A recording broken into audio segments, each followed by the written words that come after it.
Today we are going to be talking about things we want to see in the future of Dragon Ball. And to start off with, we're going to be talking about why Grand Zeno eliminated the other 6 universes. Yeah, exactly. So obviously we know that based on the information that we've got Universe 6 and Universe 7 that are twin universes. So it's, in my opinion, it's safe to assume that every other universe is paired in the same way. So because you have 12 universes, but the numbers add up to 13. Yeah. Yeah. Yeah, they do. Yeah. So the question is, what caused... We know that obviously Zeno went off on a childish rampage because he's a child. At least that's what we've been told. Yeah. What they've alluded to is he went off on a rampage and something pissed him off enough that he eliminated 6 universes. Is that the truth, or was it something worse? Yeah, because I mean, the person who told us that that's what happened was the Grand Priest, and you know, I don't really think he's that trustworthy. There's something about him's not sitting right.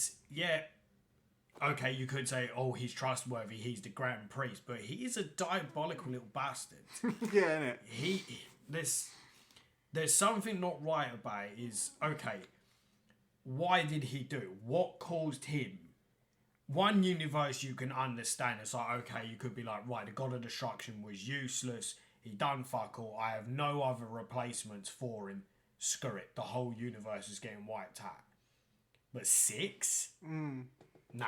Do you think it's more of a he just went off on a rampage, or he had a genuine reason? Were they looking to rebel against his rule? I mean, for all we know, the whole Supreme Kai being bonded to the God of Destruction situation, they may have created that after they destroyed the other 6 universes. Oh, right. So you think it's a case of when you had the 18 universes, the Supreme Kai and the Destroyer, Gods of Destruction, weren't linked together? I mean, if we're talking about them rebelling, in order to prevent other universes rebelling, you'd have to put a system in place to prevent that from happening. And as we know, every Supreme Kai, even Zamasu, is massively weaker than the God of Destruction that they work with. Yeah. So it's just like, why would you make the creation god on the same level as a destroyer? Yeah, why would you make the creation god that much weaker than the God of Destruction that they're tied to, unless that's the point? Okay, so let's say for sake of argument, right? We've got 6 universes. Was it a case of it was just the destroyers looking to team up to try and challenge the Grand Priest, or was it all of them? So we're talking all the Supreme Kais, all the destroyers, and the angels. The thing is, we don't necessarily know if they had an angel. I mean, for the sake of it, I would say they could have quite easily have put an angel as another countermeasure against rebellion, because the angels, every single one of them, is stronger than their God of Destruction. Well, that's by a clear mile. So the way I see it is, if you were going by the rebellion theory, then the likelihood is the God. What I would say is that the God of Destruction was designated to destroy whatever isn't living up to the standard, and Supreme Kai creates universes. But maybe they weren't linked together, and they weren't being overseen because they were just expected to do the job. Oh, so it's more of a case of the destroyers had free reign. They weren't being kept in line by an angel. So they weren't they weren't being kept in check, and obviously that could lead to absolute catastrophe, because all you have is, as far as we know it, the person who is the strongest in the universe is typically the one who's picked to be the candidate for God of Destruction. Nah, so you're saying that the other 6 universes didn't have destroyers? But even if, so let's say, I think they did, but they didn't have anyone keeping an eye on them. But even if, so let's say they had their angel attendants, and the gods were looking to say, cause a rebellion, the angels still can't get involved. They have to remain impartial. Despite a rebellion, they have to remain impartial. The problem is that we know for a given that if that was the case, we'd have 6 angels rocking around that weren't assigned to a universe, and we don't. Well, that we're aware of. We've never seen. There's nothing to say that there isn't somewhere, say in Grand Zeno's palace, that he doesn't have a room with just 6 defunct angels. I mean, we know. Or even if they're not in Grand Zeno, Yeah. What's to say that in the realm of Zeno, the Grand Priest doesn't have his own little palace, and in that he's got his 6 kids that are just sitting there fucking defunct. I mean, for based on what we know that there are more than we know that there's more than the 12 associated with keeping their universe in check because of Mirus. Oh, Mirus is an apprentice angel. Yeah. Why would you need an apprentice angel when you've already got an angel? So what, you think it's a thing where Mirus is going to be an angel to a new universe? Quite, or maybe it's possible. Is it okay? So is it thing is that Mirus is going to be an angel to a brand new universe that Zeno's going to create, or is it a thing that he's a candidate as an angel to replace an existing angel? Yeah, but as far as we're aware, the angels are effectively immortal. They don't age. They don't. What reason would they have? I'm not saying it's a case of like the angels are aging and they need to be replaced. Is it going to be a thing is where you've got one of the angels of one of the existing universes who's not up to the job, and Mirus will be their replacement? Yeah, well, it's possible. What I think might be the case is that perhaps they swap out angels over time to prevent them from getting attached to the god of destruction that they're keeping an eye on. Well, the only one that seems to have some sort of an attachment to their god of destruction is Mercutio with Belmont. Yeah. They seem. I mean, is it a thing where they're in a relationship? I'm gonna say no. No, I wouldn't have thought so. They act like it, and the way they portray Mercutio with Belmont is you think, okay, they're clearly together because she has such an affection for him. But I think she has feelings for Belmont. Belmont doesn't give a shit about her. He doesn't care. Whether she's there or not, I don't think either way he really cares. He's a bit of a dick. Yeah. Because you see him when he had the other 2 females with him, she got jealous. And he doesn't seem to really care. Could it, but let's say... Could he be the replacement for her? Yeah, could Mirus be the replacement for Mercutio because she's got 2 attached to Lord Belmont? Yeah, and that kind of leans back into like maybe the reason why the angels were put there as a defense mechanism is because if necessary, they can eliminate their god of destruction. But... Or at least defeat them to the point where Zeno can erase them without them causing further harm before he can get to them. Okay, yeah, the angels can take out the destroyers with virtually no difficulty. But they're not allowed to, irrespective. They have to remain impartial despite how... Isn't it mortal affairs that they need to remain impartial of? As soon as he becomes a universal threat, that's then when they would step in, no? Honestly, I don't think so. I can't quite remember, but I thought it was the angels had to kind of remain neutral kind of for anything. I mean, look at it. I mean, with Mirus, he was taken aside, wasn't he? That's why. So Mirus took a side, but now the only problem is with Mirus is he took a side and he's no longer an angel apprentice because he had that revoked from him by the Grand Priest because he got personally involved and assisted Goku against Moro. Mm. But I don't know. I think the Angels still have to remain impartial because you kind of see it with Whis and Beerus, where Beerus wants to do something, Whis disagrees with him, Beerus has a go at him, and Whis kind of has to go along with what Beerus is saying and doing, because he's his attendant, and two, Whis can't personally intervene and stop Beerus. Okay, yeah, you've seen it where Whis is, where he flew after him when Beerus was sleeping and nearly destroyed everything, and he chopped him in the neck. That's different. I think in that respect, I think that was him more making sure that he didn't go outside of his job. Yeah, he's a god of destruction, but he's not supposed to just willy-nilly destroy everything. And I think maybe that's what it is. Maybe if they made the point of the god of destruction is to destroy something that's inefficient to allow the universe to grow. So maybe which is what Beerus has failed at. Yeah, so maybe the indiscriminate destruction of planets in the universe is where the Angels step in. If they don't do their job correctly, that's when they get involved. But are they allowed to? Do they have that permission? Maybe they didn't originally in those first 6 universes, and that's why they went wrong.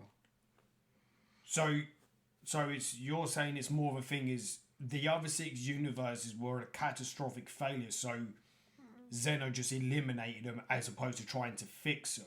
Yeah, my opinion is, if you had the same setup that you have in the 12 universes, an angel to keep an eye on a god of destruction, Supreme Kai connected to the god of destruction, why would you need to erase the universes when you could just erase those 2 particular things at once? So my thinking is maybe that was something implemented by a Grand Priest himself after the 6 universes were destroyed. That's what makes me think that he eliminated them 6 because of a rebellion. Yeah, because I think if the gods of destruction are just the most powerful people in their universe, there's nothing in there that says they are going to be good people. Yeah, nothing. There's nothing to stop.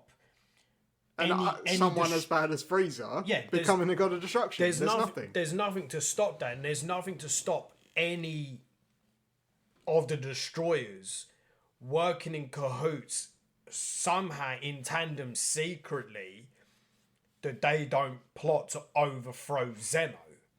I mean, they're not going to have no fucking chance because he can just look at them and they disappear. Yeah, but then at the same time, maybe they didn't know the extent of his power because he wasn't involved.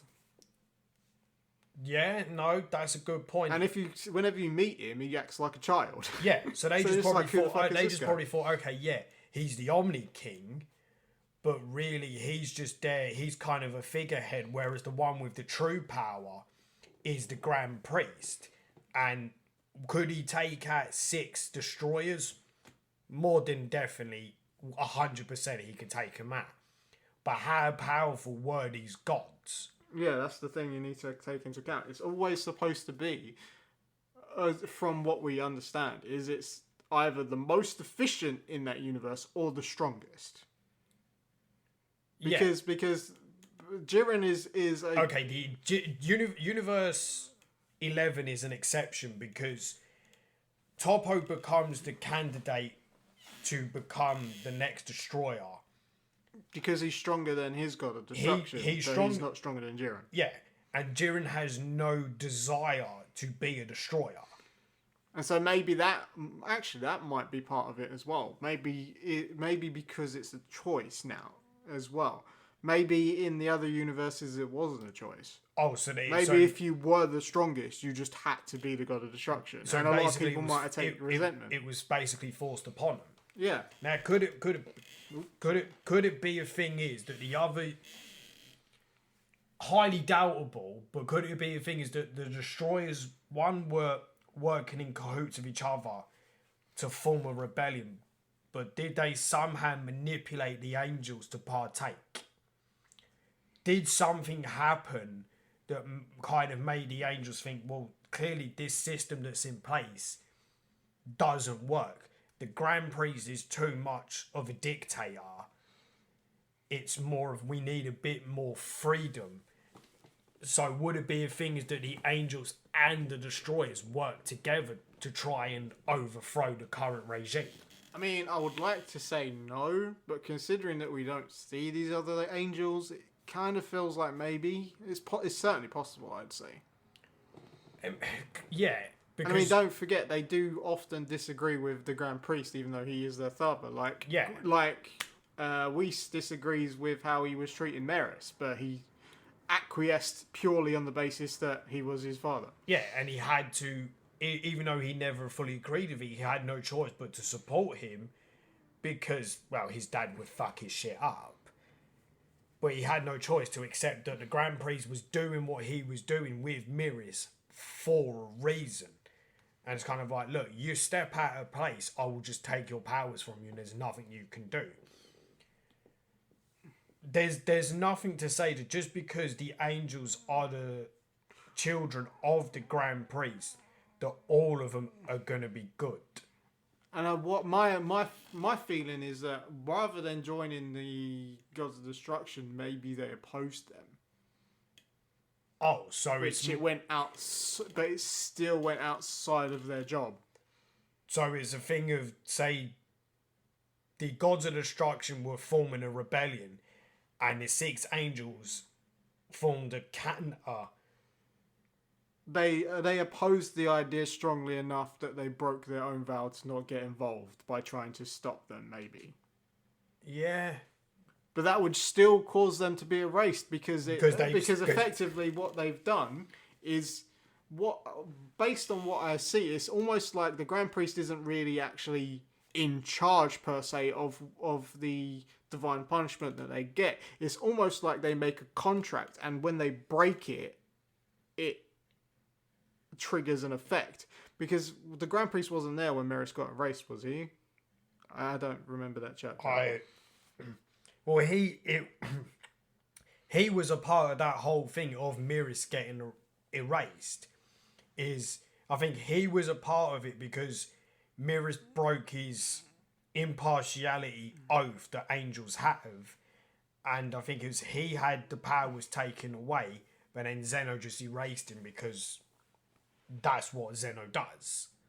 Yeah, because basically if they... It's not because like Zeno wants to erase them, it's because he has to erase them to kind of keep... So maybe that's the whole point of the oath. It's just like, the oath is that they will not get involved. Maris broke it, and by rights, because he broke his oath, he has to be erased. Now, who put that in place? Was it Zeno himself or the Grand Priest? I would, me personally, I would say that it's probably the Grand Priest that did it because he knows how strong that his children is, and he would want to limit their possibility of getting erased. So by having that impartiality oath, he effectively saves them from being erased by Zeno on a whim. Yeah. So he comes to an agreement with Zeno. Is look, you don't erase my kids; they stay out of everything. They're just there to serve their destroyers. The destroyers do whatever they want while being kept in check by their angel attendant. Yeah. That makes that makes sense. And I think the reason why such an oath would be necessary is because if those universes started going wildly crazy because these God of Destruction are rebelling, that may be the reason why they originally got erased in the first place, is because they opposed the God of Destruction, which wasn't their job. Yeah. And they weren't supposed to do it. They weren't supposed to get involved. They should have just allowed the rebellion to take place, because at the end of the day, one, they'd have been destroyed. They'd have been absolutely wrecked by the Grand Priest, and Zeno would have just easily destroyed them anyway. He's not a fighter. That's made clear.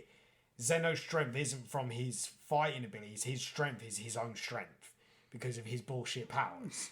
His strength is literally the ability to rewrite reality on a whim. Well, as we said, is he can erase a universe in a blink of an eye. You know, he effectively does as he pleases. But is it... I've kind of thought for a while that Zeno and the Grand Priest are like a destroyer and a supreme Kai. The Grand Priest is the creator, but Zeno's a destroyer. He doesn't seem to create nothing. He just destroys everything. So in turn is who creates the universes? Does the Grand Priest have the ability to create a universe, or is it just pure Zeno? Because he's obviously the Omni King. I find it, but at the same time, we know that Zeno can create things. Oh because, yeah, I'm not. No, what I mean is, I don't think he fits into either of those roles exactly. I think he's both. So he's both a creator and a destroyer. Yeah, I think he has to be both. I think he was the original. What do you mean? As in, he was the original creator and destroyer. He was both, but he separated the roles out to make it more even. What, to balance out the roles, as opposed to him taking full responsibility for himself? He divides the power out between the Kais and the destroyers. Yeah, because we know that the Kais are the gods of creation. Yeah. Their whole job is to create the universe. Yeah. And a destroyer destroys them. Well, as Beerus says, before creation comes destruction. Yeah, so my thinking is, whatever was there originally was destroyed by Zeno before he created these new 18. What? There were other universes before the 18 that existed? If we take Beerus at his word, before creation comes destruction, then something must have been there first before the new creation was added on top. So there were other universes. Zeno wiped them out, created a whole new 18, but then he still eliminates 6. Yeah, but because those 6 are his, he doesn't feel like he's without rights to do so. He's like, I made them, so I can destroy them. I mean, that is true. It's like, look, I brought them into existence. I can take them out. There's nothing anyone can do that can stop Zeno. Now, I have seen the thing is where people are saying, well, he wasn't the first Omni King, and it's like, well, how far do you want to get into this? This is what I'm saying. This is what I'm saying. My opinion is, if we take Beerus at his word, which when he's serious, you can pretty much take him at his word, because that is exactly what he means when he says it. Yeah. Before creation comes destruction. That's not just a platitude. He's been alive for millions upon billions of years, and I'm like, if he still believes that to be true, there must be a reason. Yeah, but do you think of this whole thing that people are coming up with, that there was an Omni King before Zeno, or Zeno is the creator? I feel like if there was a Omni King before Zeno, it wouldn't matter too much on Dragon Ball, because as soon as Zeno became the Omni King, he would have erased that creation and created his own. So, in other words, he would have erased his successor. I mean, his predecessor. Yeah.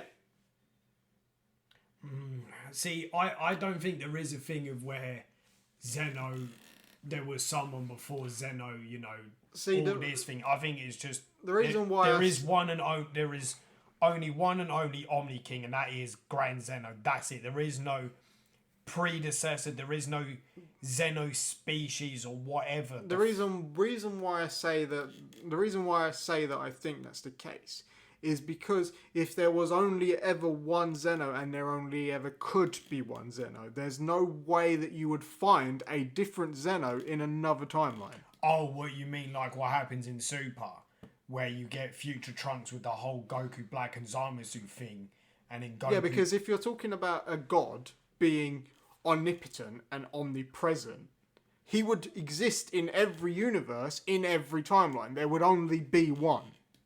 You could not have a double of a god if they're omnipresent. So basically, he can't be... So he can't be everything in existence. Because when you look at the Goku Black arc, Goku uses his Zeno button and poof, another Zeno. Then they go back to the present timeline and he brings Zeno with him, and lo and behold, there are 2 Zenos. Yeah. And I think if he was a supreme being that created everything and there was nothing before him, that would not be possible. Because the whole point of a supreme god that controls everything is that there's only one. There cannot be more than one. So in other words, where you have 2 Grand Zenos, it would basically be impossible. It would effectively be like if you were talking to Zeno in the future and you were also talking to him in the past, he'd be having those conversations with you at the same time. And he would know about He it. would know that he's talking to you then and now. That would be the whole point. Obviously, where Goku brings back Zeno, he's surprised to see another version of himself. It's kind of like, well, I thought I was the... fuck me, there's a second of me? Holy shit. Okay, so... So in that context, I feel like if that's the way it works, then I think that this Zeno is the creator of these 18 now 12 universes, and there was one before him, and so on. So, in other words, it's every iteration of Omni King has their own creation. That's what I think. So you think it's going to be a thing is, given however long it's going to be, say another 400 billion years, Zeno will create a new Omni King. Or another Omni King will just come into existence. Maybe every Omni King is created by a Big Bang. You don't know. Because I think people are saying that the Super Dragon Ball's Dragon, he's on the same level as Zeno. Zeno can't destroy him. But we know that that's not true. I'm sure I could be misremembering that, but it's kind of like the thing is, was it the Dragon God? Is it Zamala that he's kind of like on? Yes, like it's Zamala or something like that. That he's kind of like on par with Zeno, and it's like, well, I don't think that's true because Zeno created the Super Dragon Balls. He created him. He can't be. Yes, he can give you any wish you desire. There is no limits, but I don't think he can make you the new Omni King. The way I see it is... Otherwise, Frieza's just going to have a grand, easy time. But obviously, the only problem is with that, Frieza would want to do that off his own back and just not wish for the power. I think the way I see it is, the way that Zamasu was, if doing that wish was possible, he would have done it. Yeah. Because while, yes, we can say he wanted to kill them all with his own hands, etc., etc., he was afraid of Zeno. Oh, who and he was afraid of Beerus. It's why he picked a timeline where Beerus didn't exist. Oh, did he? I thought it was just the thing is in Future Trunks' timeline, Supreme Kai died when Trunks was sealing away Deborah and getting rid of Babidi. He died in that conflict, which is why he picked Future Trunks' timeline, because Beerus didn't exist in that timeline. What, because Beerus was already killed because Supreme Kai was dead, so therefore the God of Destruction was too. But isn't that what Zamasu done? Is he just went to every universe and purposely avoided their destroyer and just took out the Supreme Kai, and it just automatically kills their destroyers. Yeah, that's what I mean. Like, when he started his plan, he went for a universe where Beerus wasn't in. Therefore, he could amass all the power he needed to fulfill his plan without being erased by a destroyer. But he could have taken Beerus out anyway by killing the Supreme Kai. So he could have killed Beerus without actually confronting Beerus, just by taking out Supreme Kai Shin. Alright, I'm not saying that the Supreme Kai Shin from Universe 7 is the exact same in all the universes, but it's kind of implied because Beerus is the exact same in a different timeline. So he could have just took out Shin and Beerus would have been gone. Because that's kind of like what happens with... Yeah, but I think he chose that one specifically because it's the path of least resistance. Shin died as a natural course of that timeline's events, meaning there was no suspicion. So he didn't need to bother with any of that because Beerus was already dead. Beerus was already dead, which and made his life easier. He was killed during the events of that timeline. So therefore, there would be no suspicion that someone with malicious intent had killed the Supreme Kai. Because even though he could kill the Supreme Kai, that would be noticed. Well, It's not every day that all of a sudden the Supreme Kai just disappears. Exactly. And it's like, hold up a second, the Supreme Kai is gone. Because the angel attendant, i.e. Whis, would notice. Because he'd be like, oh, hold up a second. There was an angel attendant, there was like a Supreme Kai, but all of a sudden he's gone. And if he, say like, if it was a thing where Whis was serving Beerus up food, and all of a sudden Beerus just disappears, he knows shit's gone down. And then Whis immediately has to notify the Grand Priest. It's like, we have a situation in the universe. What's the problem? The Destroyer has been erased. How? Zeno hasn't done anything. Zeno's had no reason. Well, someone must have killed the Supreme Kai. We've got a fucking universal problem. Yeah, I think that was part of it because the Supreme Kai died during the natural courses of that timeline. There was no suspicion, and therefore there was no alarm set off. Whis would have noticed that and gone, "Oh, I guess I need to go find a new destroyer then." Yeah, and that would be it. Yeah. He wouldn't immediately think to report it to the Grand Priest or Zeno because, as far as he's aware, Supreme Kai died by a villain that was already now dealt with by Trunks. Yeah. So then all he had to do was like, right, go to his father and go, right, got a problem. Destroyer's gone. Gonna need a new one.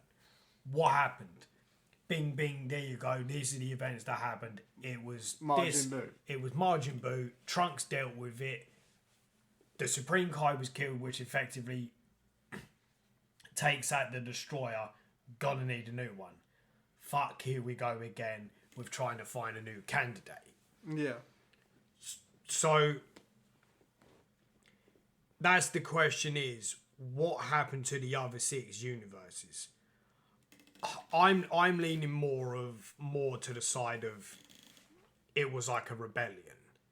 Yeah, because I feel like they said, oh yeah, he did it on a tantrum or a whim, and I'm like, but he has plenty of those and the other universes are still existing. Yeah. To the point where he was considering erasing the bad universes already when the Tournament of Power was considered, but he hadn't actually done it.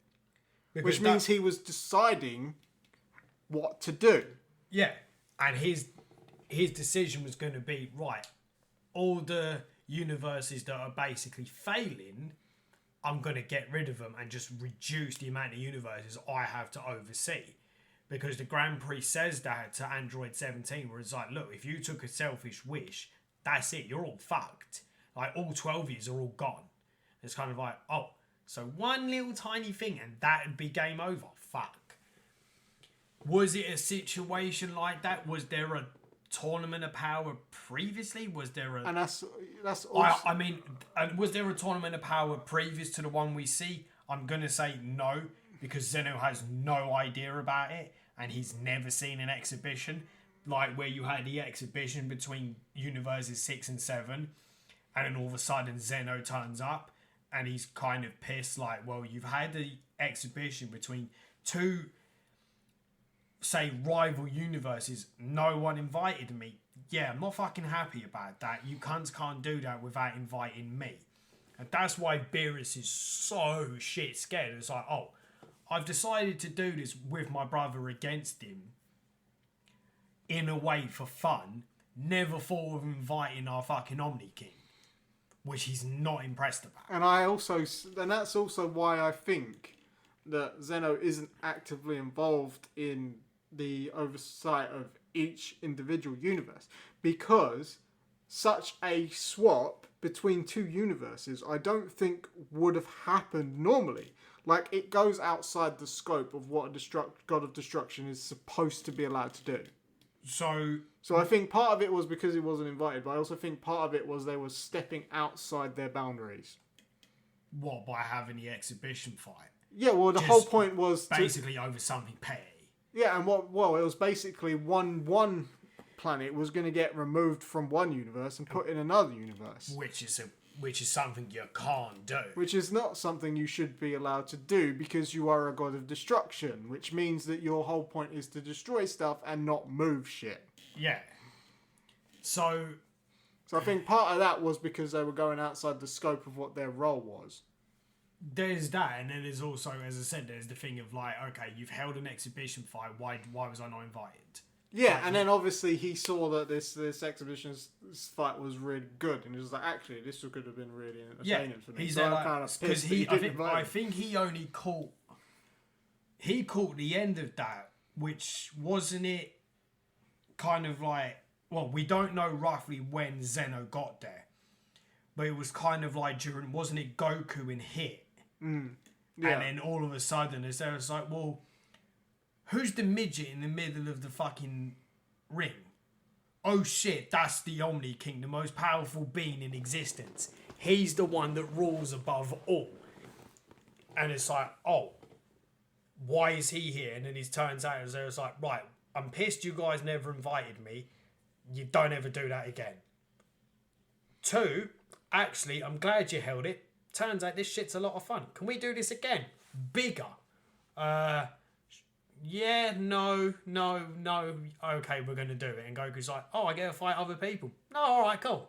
Stronger than me? Sure, let's do it. Bad idea. Hence why Goku was hated. Because And I think, obviously, when Goku was talking to Zeno, he kind of crystallized that idea in Zeno's mind. But obviously, before that, he was already considering erasing those universes anyway. Because a lot of them were just failing at their existence. Like, they weren't living up to the standards that he had given them. was it Universe 7 that was at the bottom of the pecking order?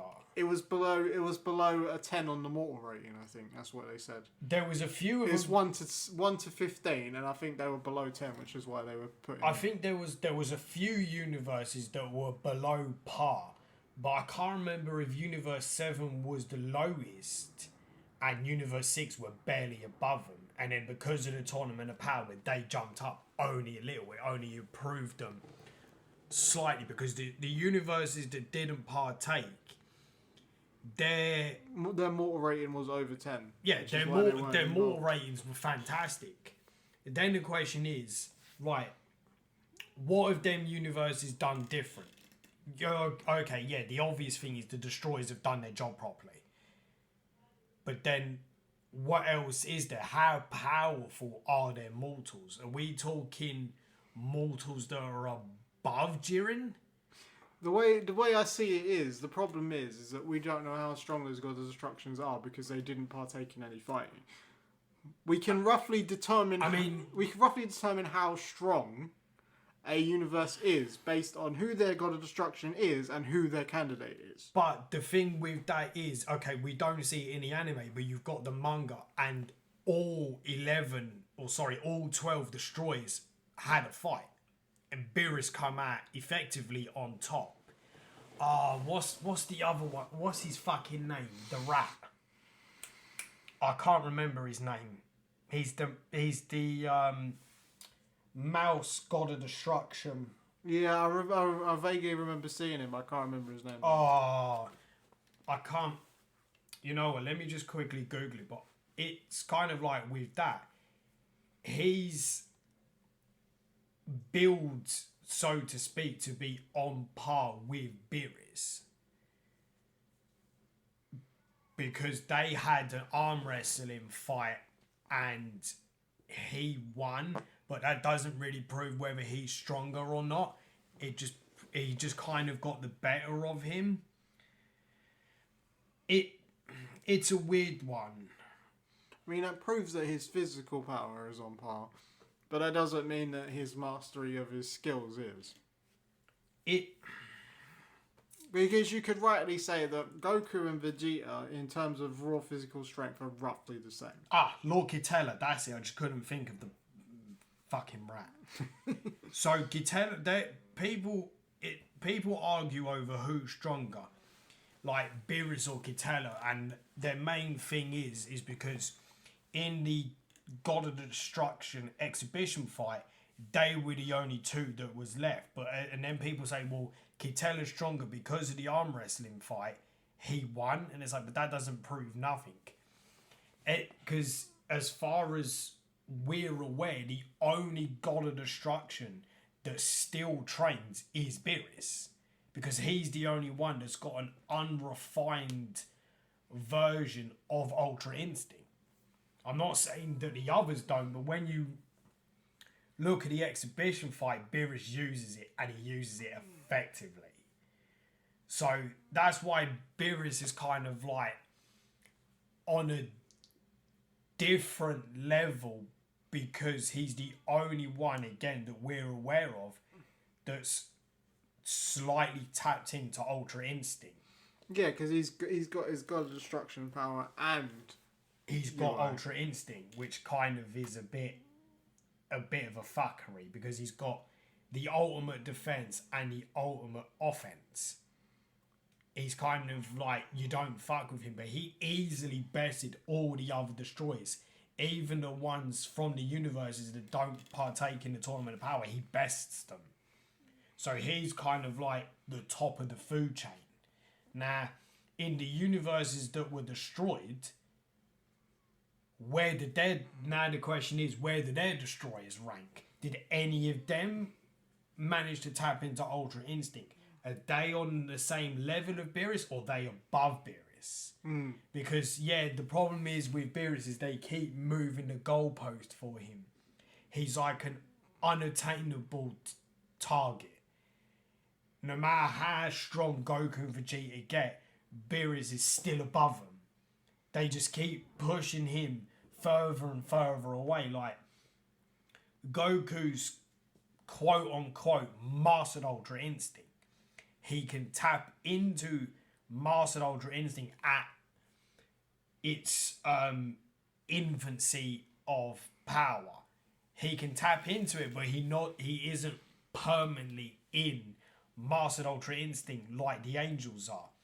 Then you've got Vegeta that's got his Ultra Ego. I'm gonna say that isn't mastered. If it is, it's one that's a cop out, and two, it's complete horseshit. That he's automatically got a mastered version of Ultra Ego, whereas Goku had to get Ultra Instinct, Sign, or Omen, however you want to call it, and then he masters Ultra Instinct. Then he gets like true Ultra Instinct and all that. Whereas with Vegeta, it's just pure blue evolution, Ultra Ego, and that's it. And it's like, well, there's got to be a mastered version of that. In my opinion, I think Ultra Ego is different from UI in that the stages are different. The way I see it is, UE is Omen UI. And when it has to be. And when he perfects it, destruction. Oh, so because I know obviously I think the confusion was with Ultra Ego is the hair is automatically completely full, whereas with Ultra Instinct Omen, it was right. Here's the black hair, but the outline is silver. And the silver eyes, yeah. And the silver eyes. He masters it. The whole hair is white, silver, like that of the angels. He taps into Ultra Ego. The hair is completely purple, and it's like, well, you would have thought it'd have been the exact same thing as Ultra Instinct. It would be, right, here's Vegeta's black hair with a purple outline with purple eyes. Or is it a thing that as you said, the evolution of Ultra Ego is different to Ultra Instinct? Is him having complete purple hair isn't the mastery, that's still the Omen. And then when he masters it, he looks more... Does his hair change? Because he's got purple hair, purple eyes, and purple aura. What the fuck is the mastered version? How different is that? Because there isn't much you can change, because his hair is completely purple. My opinion is that in order for him to get what would be his next evolution, I think his next evolution would be a destroyer form, like Topo. But he already surpassed that with his Super Saiyan Blue evolution. Yeah, but the thing you got to remember is he's got destruction energy, but so do all of the other gods of destruction, but they're not equal. Yeah, that's true. All the gods are not equal. They all have destruction, So, but Beerus could defeat them with his own destruction energy because he's stronger than them. so where does Topo come into this, right? Because You saw him using like black balls of destruction energy before he decided to assume a destroyer form. yeah. So I think what it is UI is Vegeta's version of using destruction energy, but it takes on a form like Goku because he's not a god. Because And then once he you saying that because Topo was already confirmed as the candidate of God of Destruction. And he was using destruction energy when he was fighting. But then he got his destroyer form, and that made his destruction energy even stronger. So my opinion is that Ego is his state where he's copying. Essentially, he's mimicking what Topo did, using destruction energy, but not having a destroyer form yet. So I think in order to ascend to the next level, he would have to have a destroyer form. Now, I have seen something that the destroyer form that Topo has and Ultra Ego are virtually different. Yeah. Because his God of Destruction form, while not completed, he overpowers that. Without destruction energy, he overpowers that and bests him with Super Saiyan Blue evolution. Yeah, but this is where then the step above that for him was Ultra Ego. So if you were to take God of Destruction candidate Topo versus Ultra Ego Vegeta, he's going to fucking wreck him. Yeah. So then that's what I'm saying is, what's the next? If his next evolution is a destroyer form, why is Topo so weak in comparison? Because the way I see it is how powerful a person is dependent on the universe that they exist in. Yeah, but Topo was picked as a god of destruction, not because he was the strongest candidate, but because the strongest candidate didn't want it.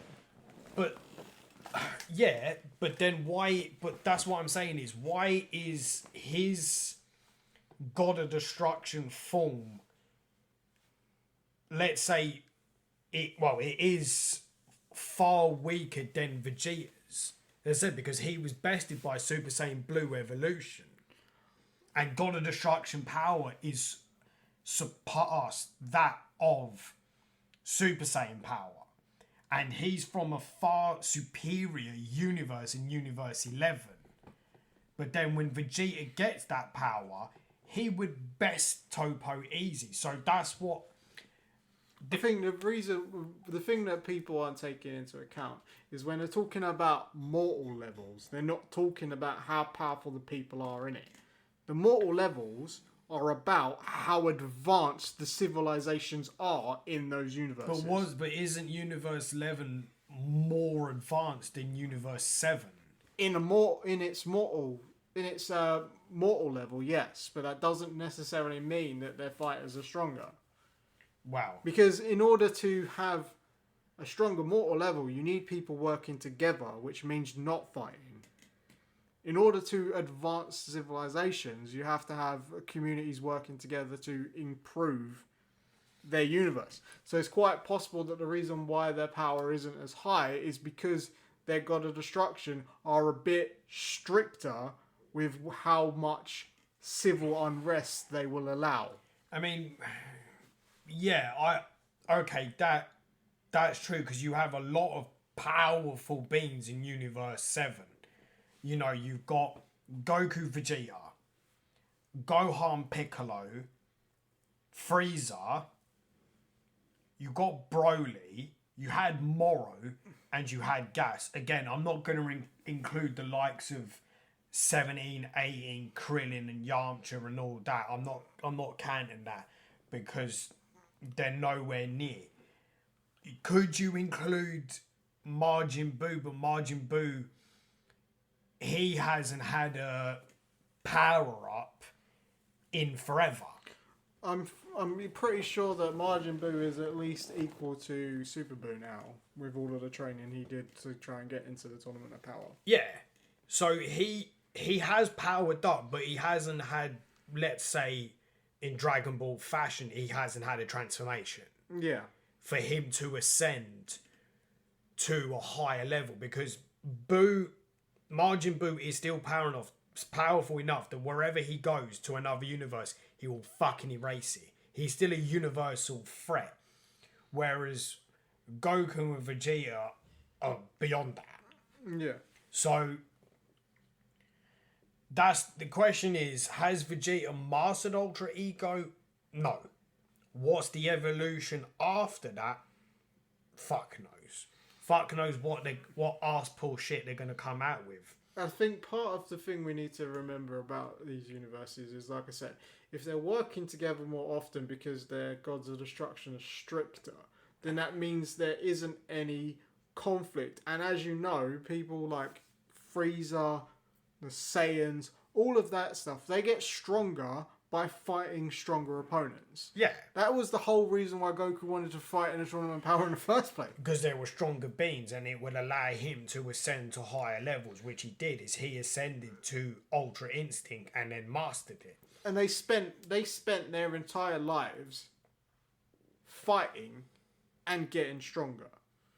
And as such, their power is abnormally higher when you consider the other universes. Not in terms of Beerus, because obviously Beerus is Well, as I way said, up. they keep pushing Beerus to a level that's... If they keep pushing him any fucking higher, he'll be at an angel's level in terms of power. The way they keep pushing him. It's kind of... It's got to a point where I think it's starting to get ridiculous. It's no matter how many times Goku gets a new transformation or a new level of Ultra Instinct. Frieza's got Black Frieza. Vegeta will master Ultra Ego. That's inevitable.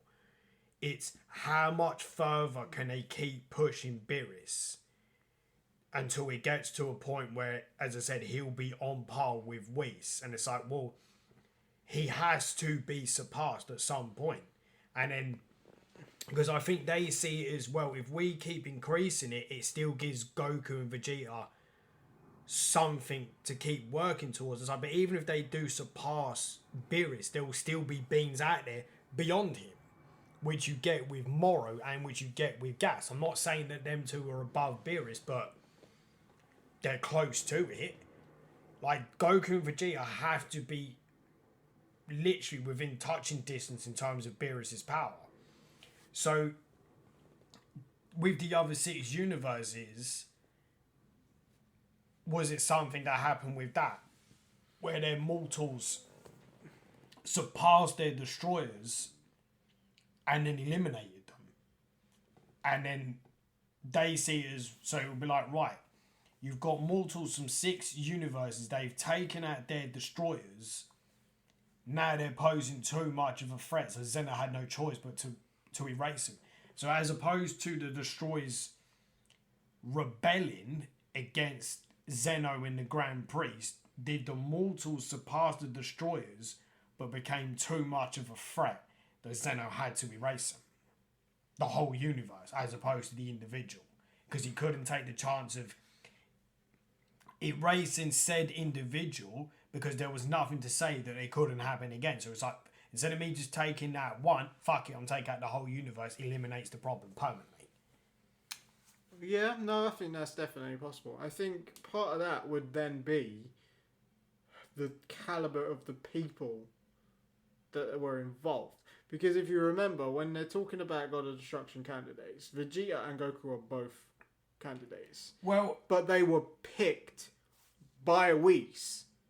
As in, he scouted them. he scouted both of them. Frieza is powerful enough to be a God of Destruction candidate, but they didn't pick him because he's too volatile. He's a maniacal tyrant. Yeah. Now, Whis mentions it to Vegeta, saying, I want you to be the next destroyer of this universe. I don't ever remember him saying that to Goku. I don't think... One, I don't remember him ever mentioning it to Goku, and 2, people keep saying, oh, you know, what happens if Goku was a destroyer? He never will be, because that's not Goku. That's what kind of annoys me with all this fan theory shit, is they keep, oh, well, you know, if Goku was a destroyer, God of Destruction Goku, it's never going to fucking happen. Fuck all this fan theory shit, because it just doesn't make sense. Personality-wise, Goku couldn't be a destroyer. One, he's not intelligent enough, and two, due to his personality, he would never accept the role. Vegeta would, because Vegeta has it within himself. That's kind of... Vegeta would definitely do it, because it wouldn't be hard for him to go back to how he was. That's what allows him to get Ultra Ego, is because he goes back to his true nature, which is being a genocidal lunatic. Well, I think in terms of Ultra Ego, I think Vegeta is more in touch with his vicious Saiyan nature than Goku is. So he would be the obvious choice to be a destroyer. Plus, he's stable, unlike Frieza, whereas he's a deranged lunatic with a god complex. Now, there are a few. You don't want to make that guy actually a god. No, you don't want to make him effectively immortal, because that's just a big no. Because the problem is with Frieza is, one, you make him immortal. One, he's not going to like it. He's going to fucking hate being immortal. He makes that clear when in Dragon Ball Super Broly, when it's like, oh, you could, was it Blueberry? He's like, oh, you're going to make yourself immortal. And he's like, where's the fun in that? Two, he still grows in power. So even if he was a destroyer, he still gets stronger. You don't want that. No. Because eventually he will get to a point where he will surpass Whis. That's where it's going to cause a hell of a lot of problems. Yeah, I mean... He will still lose to the Grand Priest, because that fucker's on a level that you're never going to achieve. It's bullshit. Frieza has already made it very clear that he would destroy the God of Destruction if he was able. He's already made that clear. The thing is, he has to because he doesn't want to answer to anyone. Yeah. He has to... With Black Frieza, he has to be on the... I wouldn't say he's above him, but he has to now be on par with Beerus. He fucking has to be. If they pull that again, which they're more than likely going to do because it's Dragon Ball, it's just good. It's getting out of hand. And the other two candidates that could be a destroyer, Gohan and Broly. Gohan wouldn't want it. Broly is too unstable. Broly is the next best option once he controls himself. Once he's had enough training and he's able to control that berserker mode, really, would you want a better option other than Broly? I mean, yeah, you can argue Vegeta all you want, but it's Broly. The way I see it is Vegeta would take the role if he had to, but he wouldn't want it outright.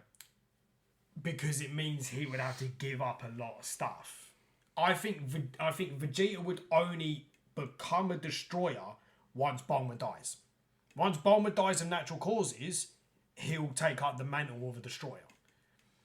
By that point, he would have reached his Super Saiyan peak, but that doesn't matter. He would have reached his Saiyan peak of being 80 and start to grow old, but the moment he's a god, he goes back to being young again. So effectively makes the whole aging thing defunct. Yeah, they've never really explained that, have they? What? If you become a god of destruction, do you get younger? I think you basically go back to being youth.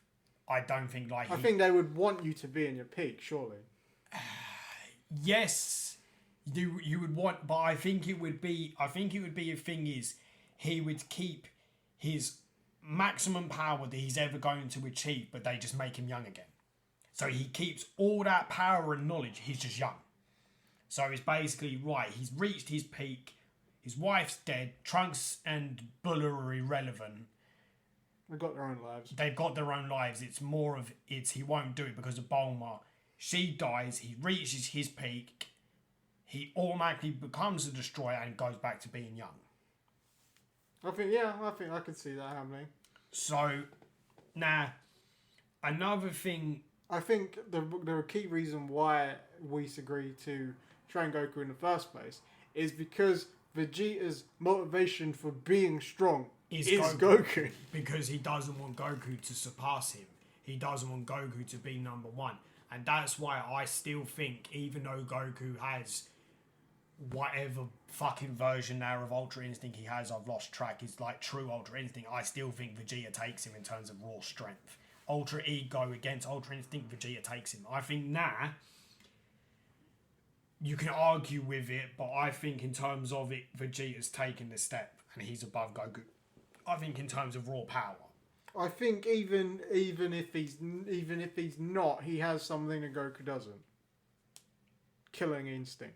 Yeah, he has murderous intent in him, which you see, which is necessary to be a god of destruction. Whereas you see that in Resurrection F, where Goku don't want to take out Frieza, and Vegeta's like, no, this bastard has to be eliminated, whether you like it or not, Kakarot. He has to go. And again, it's kind of a thing with Moro and Gas. Vegeta's like, no, they have to be eliminated. Stop trying to save everyone, Kakarot, because, well, you're a dick. Stop fucking doing it, because you're the one that's causing so much chaos. Until Black Frieza comes along and wrecks him with fucking... See, I think that change has been is only recently occurred. And I think... Because he has... Don't get me wrong, he's killed people before. He killed King Piccolo. He has. Yeah. But what I think his... But with him killing King Piccolo, it was a necessary. It was a necessary thing he had to do to save the world. So Goku had no choice. If he had a choice, Goku would never have done it. Whereas Vegeta just murders people because he can and because he wants. In a way he wants to. And I think he's become more aware of that situation, of it being necessary sometimes. In Resurrection F, I think that's because Whis isn't supposed to get involved. Like, his temporal do-over, he's not even supposed to do it, realistically.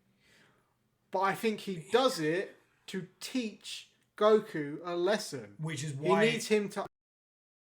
It is necessary to kill someone. And that's got to be why, in that circumstance, Whis wasn't eliminated, because he was doing it necessarily to teach Goku a lesson. Now, I think, so going back to Vegeta taking up the mantle of Destroyer, I think the only other thing that would stop him, potentially, I'm not talking about his kids, the only other thing that might stop him is him and Cabba. Because he could train up Cabba, which he does. Now, correct me if I'm wrong on this, but with the whole Universe 6 Saiyans and their planet still being alive, I don't recall once Vegeta ever mentioning to them that he was royalty. No, I don't think he ever does. No, he didn't. Not that I remember. I don't think. I don't ever remember. He kind of vaguely implied it by asking if they had a king, but yeah, but he doesn't. Now, I have seen stuff. Here's a thought. Actually, what I was thinking. Go on. Now that you're talking about it, I think the one that's failing in their duty more than Beerus is Champa. What do you mean? As in, Beerus, like, he sleeps all the time, but yeah, he still keeps his training up. He still destroys when necessary. And he's not outwardly lazy to the point of causing concern to his angel attendant. I think Champa is the worst. He's worse. And when you were talking about him, when he was talking about royalty and all of that stuff, what clicked in my mind is what's stopping Vegeta becoming the God of Destruction in Universe 6 after Bulma dies. It would be the only universe left that has actual Saiyans in it, aside from the very few. And Champa is more inefficient than Beerus. Yeah, Champa's the worst destroyer of them all. Which means that if they wanted to eliminate a God of Destruction, he would be the first candidate. But would they go for Vegeta though? He's a Saiyan, and the strongest people that they have in their team now are Saiyans. But would they not want to try and train up their own Saiyans as opposed to would they not want someone from, say, Universe 6 as opposed to poaching someone from another universe? The way or does that even matter? Because I don't think that's ever implied. the fact that they didn't receive any punishment for attempting to steal an entire planet from another universe kind of implies that while it annoys Zeno, it's not something that is outside the boundaries of things that can occur. Okay, but the fact that the Super Dragon Balls were split between those two universes means that travel between them occurs more often. It happens because Beerus even alludes to it. He's like, fucking hell, Champa's back again. What does he want now? He knows that Champa's up to stuff. And I think the fact So you think that if Bulma dies, he won't supersede Beerus? He will take over from Champa? I think that would make the most likely scenario. But see now, because he, regardless of how, he's always got his stoic sense of personality, but he doesn't feel like he fits in on Earth. He even said the only reason he defends Earth is because his family is there. That's it. Whereas Goku defends it because in Goku's minds it's his home. Whereas he knows that it's his adopted home because he knows that he's a Saiyan and he's from planet Vegeta. It's his adopted home, and that's where he had his grandpa Gohan, and he's got Chi-Chi, Goten, Pattern, and Gohan. Now, Vegeta's connection to his Earth, to the Earth that's in Universe 7, is tenuous because it's only based on his connection to Bulma, Trunks, and Bulla. That's it. Whereas in Universe 6, there is no planet Earth because it's already been eliminated. But there is a planet Saldala full of Saiyans. But the only problem is with that is he could oversee the Saiyans, but he can't intervene as a destroyer. No, but what I'm saying is he might consider that a viable option so that his children could grow up to be Saiyans. So what, having like Trunks and Bulla go with him once Bulma passes to Universe 6? Yeah, I reckon he would leave it up to their choice. But he would leave it at to the end choice. of the day, I think if he wants to be in a universe and take on a responsibility of being the god of destruction, part of what draws him is his Saiyan pride. So I think he would take over Universe 6 just because the Saiyans are there. So in a way, in a way he is protecting the planet that he lost by erasing every other threat, even if he cannot directly go there. So in a way, he's basically overseeing the Saiyan race of Universe 6. He is doing what he couldn't do for his own planet, which is protect them. The God of Destruction's role is to destroy threats. But how they go about their role is 9 times out of 10 fairly within their own purview. Like, we've seen that some of them, like Belmod, don't destroy very often. They encourage social reform and structuring and all of that stuff. He's more concerned with developing civilizations, not destroying. He destroys threats. If he perceives it as a threat to his civilizations, he will erase it without a second thought. Whereas Beerus just kind of destroys things that annoy him or disappoint him. But he's never been told that he's not allowed to do it.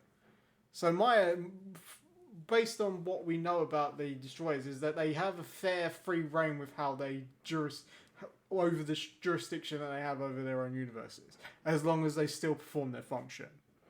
So there's nothing to say that Vegeta couldn't prioritize the safety of the Saiyans in Universe 6. There's nothing that says he can't. If there's a threat to the Saiyan race, he could erase it and it wouldn't matter because he's doing his job. Yeah. I mean, that is a good argument, and it makes sense that if he And also, why would he want to remain in a universe where his wife isn't there anymore? She's the thing that keeps him on Earth in the first place. True. And the thing is, Universe 7 doesn't need Vegeta as Destroyer to protect it because they've got Goku. Obviously, the only problem is Goku will get old and Goku will die.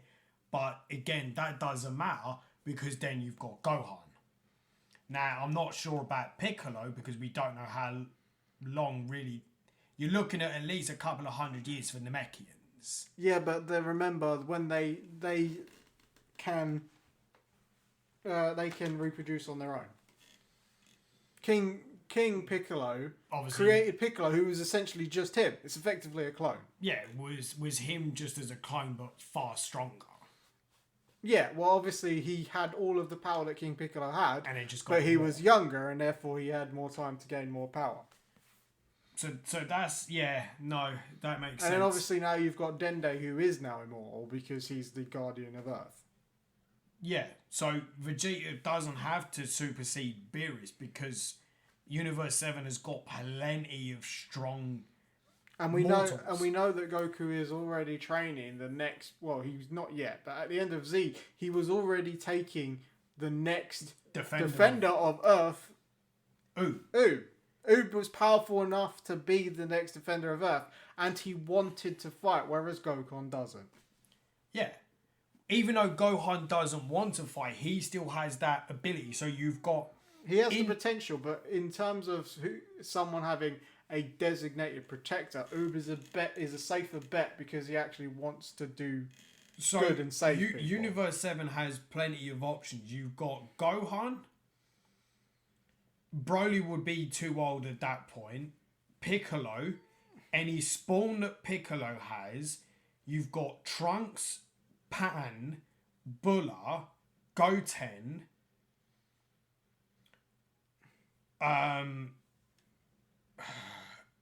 Granola, but actually no, I'm not going to include Granola because he'll be dead soon. He's only got like 2 years. He's got like fucking like 4 chapters now. Fucker's dead. You know, so then there's any kids that Trunks has. Then there's when Pan gets old enough, her own kids. Bulla as well. So there's quite a lot of potential. I mean, then there's any offspring that Broly has. God rest in peace, poor Chile. But then there's nothing to say that Frieza won't have offspring. But then... Well, I mean, he does, technically, already, doesn't he? That's not canon, though. Yeah, his canonicity is vague. But there's never any allusion to that he has a child, Frieza. Yeah, well, he's not exactly paternal or maternal, is he? No, he isn't. But there's nothing to... Yeah, there is obviously all the stuff of... You see... Because we've been told that the Dr. Slump stuff does occur, we just don't know how much of it is actually But canon. Is it, like, that's what I'm saying, so is Frieza's... How the fuck do they reproduce? Are they like Namekians? I feel like they could be, because they kind of have like an androgynous look to them, kind of like the Namekians do. Yeah. Well, no, actually, the Namekians just look predominantly male. There's nothing alluding. There's nothing. Yeah, we don't see any female of Frieza's species. So let's say in terms of it, again, I'm not 100% sure if Frieza's kid is canon, like legit canon or not. So, for sake of the argument, he isn't. There's nothing to say that if Frieza has offspring, they're going to be anything like him. They might be as powerful or more powerful than Frieza, but they might see it as, hold up a second, I want to protect this universe as a citizen, as opposed to ruling it as a tyrant, like Frieza does, where he declares himself emperor of the universe. His kids might turn around and say, nah, fuck that, I'm not interested. Yeah, there's always that possibility, yeah. So I see your point. It makes sense if he goes over and then looks after Planet Saldala. The thing with Vegeta is there's always been that void in his existence, where he's the Prince of Saiyans, but he's just like, but the Prince of what? There's only like 6 of them left. Oh, what you mean? Like what Frieza says to him in Resurrection F? Yeah, I mean the way he said it is harsh. But It's harsh. It's like, all hail Vegeta, Prince of No One. It's like, wow, that's just you can't. You're come right for the jugular. It's really harsh. But the reason why he said it is because he knew it would get to him. Yeah, because Vegeta has always felt like he doesn't belong because his people are gone. Yeah, it's like, well done. You're a prince of what? 6 people. You're not really a prince, are you? You're just more of a master. Yeah. Which really irks him, because I've seen people, even now, people saying, even today, people are like, oh, why doesn't he ever declare himself king? And it's like, well, 1, his people are dead. 2, it'd be disrespectful to his father. Yes, he's on a fucking far another level to King Vegeta, but he was never coronated as king. So he can't turn around and say, I'm king of the Saiyans, because the Saiyans don't exist. So he never had that line of succession from King Vegeta. Well, if you want to put it more correctly, King Vegeta the Third. He never took that over. So he can't just turn around and say, I'm king of the Saiyans, because it's like, well, you're king of like what? 6 people? It's not really much, dude, to be a king of. You're just more of a kind of... You're more like a house master. Kind of like... It might be a bit wrong to say, but kind of like what you had where you had a slave master. You've got a small sect of people, you're their master, not their supreme ruler. Oh, you mean kind of like in traditional medieval times when you had like a knight and he had servants that... Yeah. Underneath, yeah. Yeah, he's kind of like, he's just a master. He's not rightful enough to be king because his people are gone. His father's gone. His father's not died of old age, and he's not had a ceremony where he's been sworn in as king. Well, yeah, I mean, effectively his kingdom is gone, so you can't be a king of a kingdom that doesn't exist. Yeah, because it doesn't make sense. Or it's not a thing of, say, it's where we don't know how it really works in Saiyan heritage, because we never got to find out. Is for him to be king, does he have to wait till his dad dies? Does King Vegeta abdicate? Or does Vegeta kick the shit out of him to prove that he's stronger? And then he has choice. I would lean towards the latter one, but yeah. Because I think that's kind of how it would be. Because the strongest is the one that rules. Because I have seen an alternative where Bardock bests King Vegeta because he no longer fights and trains, so he no longer gets stronger because he's king, where Bardock still fights. So he grows stronger and then not overrules him, he overpowers him and then takes over as king. That would be the same thing with Prince Vegeta, is because of all his fighting, and obviously without the need of him turning Super Saiyan, just in base form, he kicked the shit out of King Vegeta the Third, and then he would automatically assume the throne. His dad would have no choice but to bow down to him as being a far stronger Saiyan. I think the way it works, the rough idea that we got about the Saiyans and the way that they work is their strength is the thing that matters the most. Yeah. Which means that King Vegeta is, power level wise, he is the strongest person on the planet, which is why he's the one that is the king. Yeah. Which is also why he sent Broly away. Yeah, because he knew Broly would be a threat. You know what I just actually realised? With the Saiyan hierarchy, the strongest is the king. That's the same thing as the Predator. I'm sure the strongest of the Predator race is king. Like the strongest Predator. The most, well, in their context, it's not so much who's strongest, it's who's completed the most hunts. Who's completed the most hunts, but I'm sure the greatest hunter is the one that is in charge of them, yeah. But isn't it also like the most powerful, again, of all the... Fuck, what's their species called again? The Yatja. The Yatja. He's basically like the ultimate one, therefore he's king. Yeah, the reason why so in theirs, their strength is measured in the things that they've hunted. So the person who is the king is the one who has hunted the greatest prey. Therefore, he is king because he's the strongest. He's taken out all of these strong And monsters. that's kind of what I think it is with the Saiyans, is he's above them all because he's on a different level. Now, the only way for Vegeta to take over as king without a fight is he just flexes on him with Super Saiyan. He does. He could have been a thing is he just flexes on him, turns Super Saiyan, and his dad has no choice but to give up the throne because he doesn't have Super Saiyan. Vegeta could just use that as a flex, where his dad, boasts, buffs himself up, goes to his max power level, and then Vegeta just does his smirk and just goes, boom, Super Saiyan. And his dad's like, the fuck is that? And it's like, behold, I'm the legendary Super Saiyan. And it's like, oh, okay. So, based on what we see in the anime, I think it's kind of both. Because I think in order to become king, you'd have to be the strongest. But then I think it's hierarchy based as well. Because if it wasn't hierarchy based and was purely based on strength, then Goku. Then he would have already declared Goku as king, as worthy of being the king of the Saiyans, which he never would. No, but so I think it's both. But obviously his pride takes a matter. Yeah, his pride takes a matter. But if it's say if it's just strength, Goku bests him. But again, it would come down to Goku's personality. It is he wouldn't want to be king. No, he wouldn't. He doesn't have the capabilities. Technically he is a king anyway, but yeah. Yeah. Because of Chi-Chi. Because of his master Chi-Chi. But he doesn't have the attributes, the qualities, and the intelligence to be a king. Vegeta does. Yes, he's more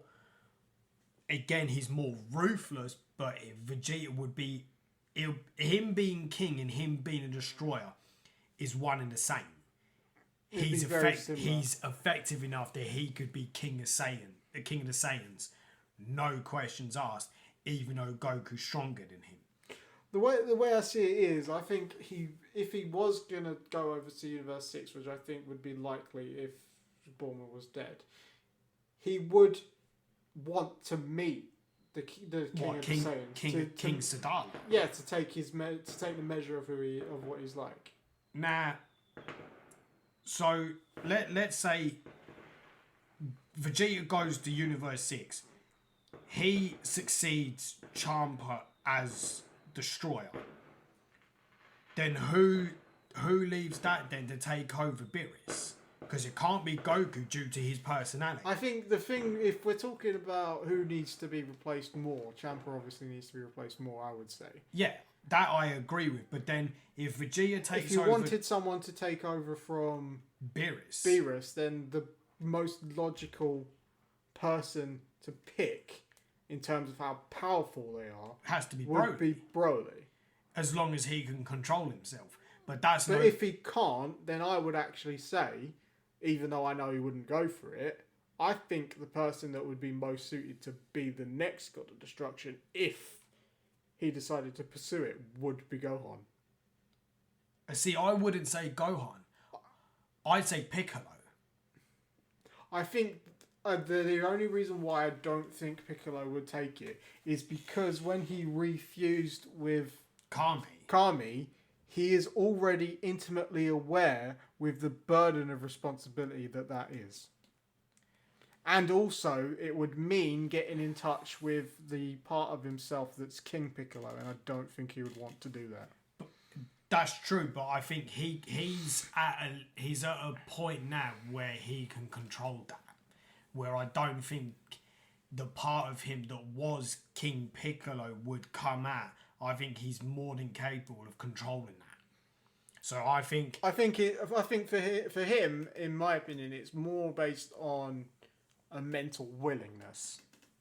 I mean, I would say you could technically say that Majin Buu would be one, but he's completely uncontrollable. Buu, I don't think would be a viable option to be Destroyer. Purely on the basis he's uncontrollable. One, he's uncontrollable, but two, as Fat Boo, he's a child. He doesn't have the mental capacity. If it was the thing is where he had the intelligence of Super Boo, that's different. It has to be, well, not Super Boo, Boohan. If he had that level of intelligence, yeah, Boo could effectively be a candidate for a destroyer. But if you take out, because Whis could train Broly to control himself. No, that's no question. Whis could control Broly, no problem. And I also think that Whis would be able to, because Broly is a blank slate, he'd be able to teach him what he needs to be a destroyer. Yeah. Because Beerus already had predetermined ideas of whatever the fuck he was supposed to be. But Broly is literally a blank slate. He's never learned anything, essentially, except how to survive. Yeah, he still is childlike in his mentality, but that's no problem for Whis. Yeah, but it's the key is not so much that he has a child mentality, but that he's more malleable to learning things. Yeah, it'd be easy for him to learn the role and the responsibility that comes with being a destroyer. The thing is and also Whis would be able to ply him with food in exactly the same way that he does with Beerus. And which would be no problem to Broly.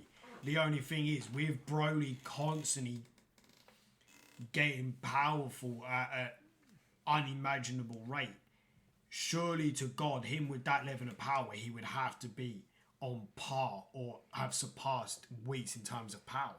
He must do, surely. Because him just as a regular, before he turned Super Saiyan, in his Akari form, he was on par with Super Saiyan Blue. You give him Super Saiyan, he was out on par, well, kind of near enough getting on par with Gogeta Blue. Well, I think you give him a level of God of Destruction. I think he was fighting evenly with Super Saiyan. With Super Saiyan Gogeta, and then he started creeping up a bit. But as soon as he went blue, he was no match. Fucked. But if you skip Super Saiyan 2, 3, God and Blue, and just go straight to God of Destruction, he would have to be surely to God.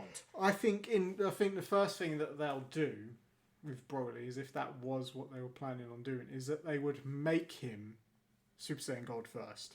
And I think the reason why I think that Broly is a good replacement for Beerus is because I think he is the God of Destruction that the fish saw.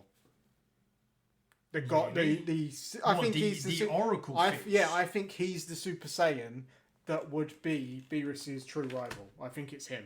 I think it has to be Broly.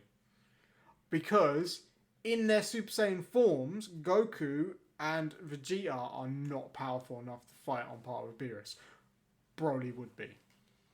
Well, I mean, Goku kind of alludes to that at the end of Dragon Ball's Super Broly. Yeah, the reason why he wants to teach him Blue, and by extension God, is because it has perfect ki control, which means he would have his ki under control. It's his ki going out of control that sends him into a rampage. Yeah, Beerus is probably the best fight of his entire existence would be a God version, whether it's Super Saiyan God or Super Saiyan Blue Broly. I would put money on he would fucking wreck him. He would wreck Beerus. Because if, as I said, just him and Akari, he was at Super Saiyan Blue. You give him his legendary, or like you give him Super Saiyan. His full power Super Saiyan form. Moment he goes to like quote unquote legendary Super Saiyan, he's fucking above everything. There's nothing that can touch him except for fusion. You give him say Super Saiyan 2, fuck me, that's going to be on a different level. And I think, remember, well, I mean, you got to take into account what Toriyama is saying these days, is that Super Saiyan 2 and 3 are just extensions of the first Super Saiyan 4 form. But, so therefore, him getting God instead of 2 and 3 makes sense as more of a linear progression. Because God and Blue are the two forms that he has perfect ki control in. Yeah, but there's nothing to say that he can't get, say, Super Saiyan 2 and 3. I mean, would he go for Super... Would they teach him Super Saiyan 3? I'm going to say no. I think Super Saiyan 3 is probably the only... If he went Super Saiyan 3, he would be the only person that could maintain the form indefinitely. What, Broly? Because of how much ki he generates. It's basically fucking unlimited. It's basically limitless, and that's why his Super Saiyan 3 form would last indefinitely. Because it wouldn't drain it fast enough. You mean kind of like Super Saiyan 3 Kamba? Because he constantly uses and only uses Super Saiyan 3. Yeah, but in Kumba's case, he has a perfected Super Saiyan 3. His Super Saiyan 3 is perfected in the same way that Trunks perfected Super Saiyan 2 and Goku perfected Super Saiyan 1. He's got perfect mastery of Super Saiyan 3 because of how much he uses it. I don't think the mastery is what would allow Broly to continually use Super Saiyan 3. It's just that because he's always generating insane levels of ki, he would be able to maintain it indefinitely. But so he'd be able to maintain it indefinitely, but not perfect it like Kamba has. I think he could perfect it, but I don't think his ability to keep it active indefinitely would be because he's mastered it. More that he's got an insane amount of ki that he's constantly generating. Well, that's what I'm saying. Like, if he... In fact, it'd probably be the perfect form for him, because then it would keep the level of ki that he uses under control until he learns God or Blue. So that's the thing, is what are they going to do with Broly? Are they going to go... Because you've got, say, Akari, then you've got Super Saiyan Broly, then he goes into his quote-unquote Berserker mode, or a lot of people still call it his legendary Super Saiyan. Are they going to give him Super Saiyan 2 or Super Saiyan 3, or are they just going to skip all that and go straight to God? Based on what... Because I think he will go through the natural progressions. I don't think they'll just skip out all the others. I think whether they'll give him Super Saiyan 3, I think is probably debatable. I think they'll go Super Saiyan like his legendary or his Berserker, whatever you want to call it.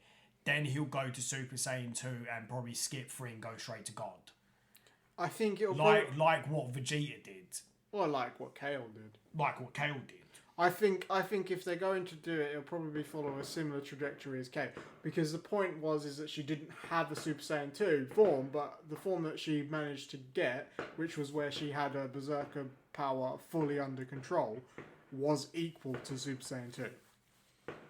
So I think he's got Super Saiyan, but I think because the power that he has is a mutated variety, I think it would be Berserk, then Controlled, which is effectively Super Saiyan 2, and then he'd then move on to God.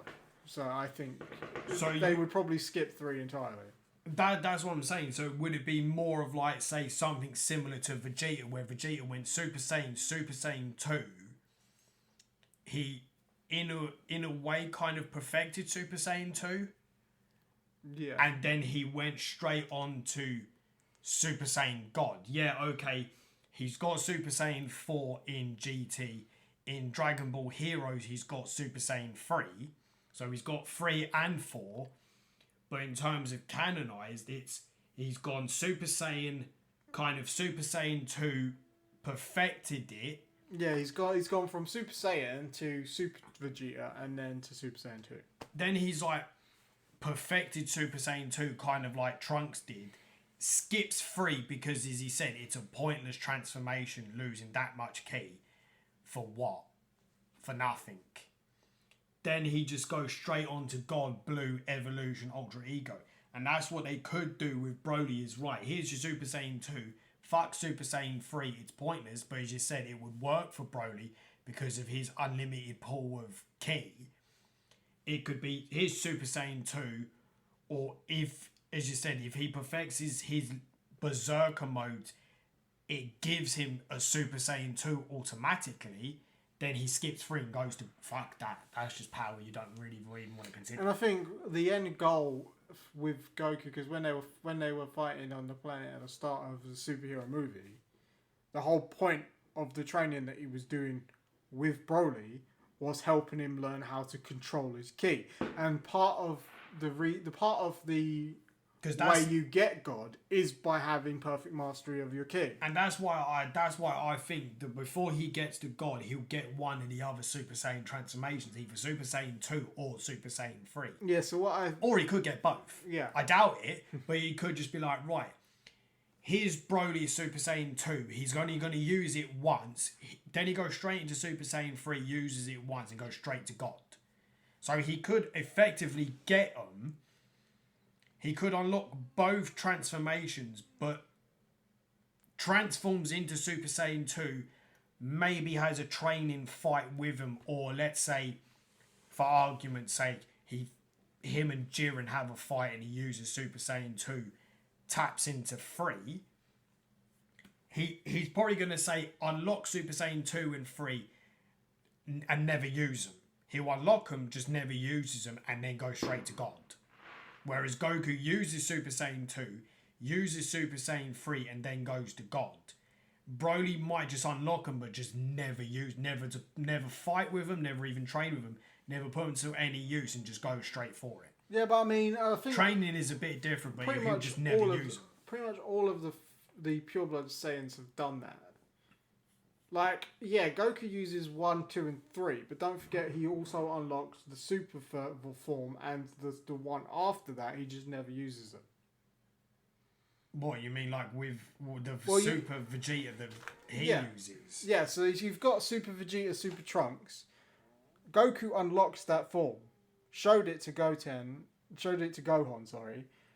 and then decided that this was a terrible way of doing it because it maximized their power, but it made them slower and unstable. Oh, you mean like Super Saiyan Grade 1, 2, and 3? Yeah, so he unlocked Grade 2 and 3, but then he never used them and decided to get Grade 4, which was the perfected version of the original. Because obviously Trunks uses it against Vegeta, and Vegeta's like, that's it, you buffed yourself up with the mass, but for what? You lose all that speed.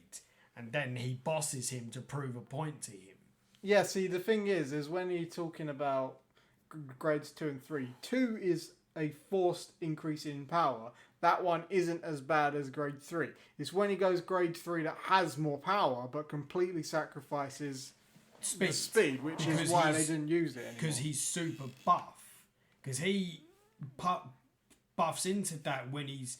Is that when he does that during the Cell Saga when he's in the hyperbolic time chamber, isn't it? When he's training with Gohan to unlock Super Saiyan 2. Yeah, so he shows it and then he realises the drawbacks of that form, and then he just decided, actually, why don't we just perfect the normal Super Saiyan and just make it feel like it's normal so that we can maximise the amount of energy that we can use while in it. Mm. And that actually increased the power that he had in his Super Saiyan form because he could use more of his energy to attack. Well, I mean, they got to a point where they perfected it that they could just stay in it in Super Saiyan permanently. Yeah, exactly. Hence why when they go back to Chi-Chi, she freaks out and was like, why are your hair blonde? And it's like, oh yeah, by the way, we're in Super Saiyan permanently. And she's like, no. Go back to your black hair. I'm not having this.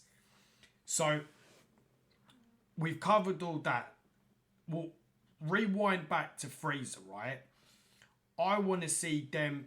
We see how Frieza becomes Frieza. I want to see them to do a backstory on the history of King Cold. Was there, say, an Emperor of the Universe before King Cold? Or, you know, did King Cold get the Empire from his dad? Or did he build it himself? Yeah, see, the problem with that is that they're quite vague with that. I think Toriyama's always said that King Cold and Frieza are mutants of their species. So when he says that, my feeling is that King Cold is the one that created the Empire. So you don't think that King Cold inherited it from his father, or that he not inherited, but he forcefully took it from his dad because he was. My based on what we know, because obviously we know that the episodes of Bardock's not canon, so therefore Chilled isn't canon.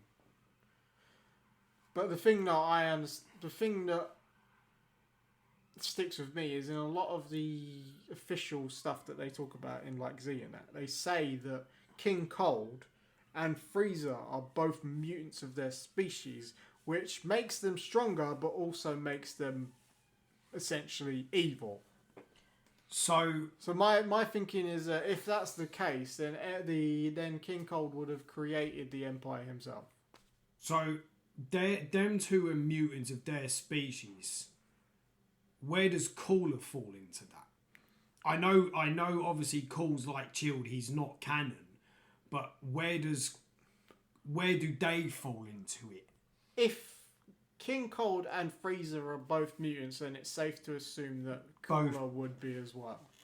Is Chilled I can't remember. Is he a brother of Frieza's or is he a cousin? Chilled is supposed to be their ancestor.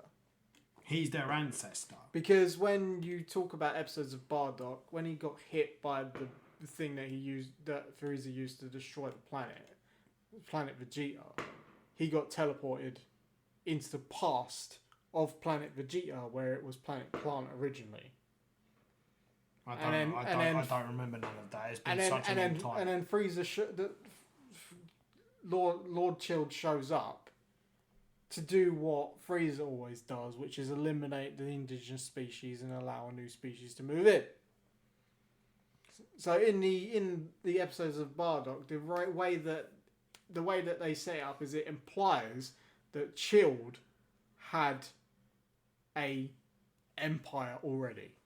So do you think that's how they could reintroduce Chilled and make him canon? Is he, instead of him being an ancestor, he's Frieza's grandfather, and Cold took the empire off of him, not inherited, but he forcefully took it off of Chilled. So let's say Chilled was powerful, but he never had any of the transformations that King Cold has, Cooler has, and Frieza has. That what you see is Chilled as a midget. That's it. That's all you get from him. But he was powerful enough that he could rule over the entire universe. Yeah, I mean, when you even in the canon, the transformations that you see are things that Frieza created for himself to limit his power. So where they're the opposite of the Super Saiyan forms, in that he created these forms to reduce the amount of power that he gives up. So then what's the excuse then for Cold? Because when you see him at that height, I think he stays in, say, the second form to assert dominance as being this giant. Yeah. So he is like, right, I'm Emperor of the Universe. Look how fucking huge I am. Frieza doesn't bother with that because he just stays in his quote-unquote first form. But could it be a thing is that they could, I mean, I highly doubt it, but say reintroduce Chilled or make Chilled canon, but he's King Cold's father, Frieza's grandfather. But as I said, him in that form you see, that's his natural form. That doesn't apply to Frieza because he's a freak. He's a mutant. So he had to create that form to make himself weaker. Whereas it's the opposite for Chilled. That is his natural base form. Yeah, I can see that could work. And because obviously King Cold is a mutant as well, he has that ability where he can transform into the second transformation, which is his giant form.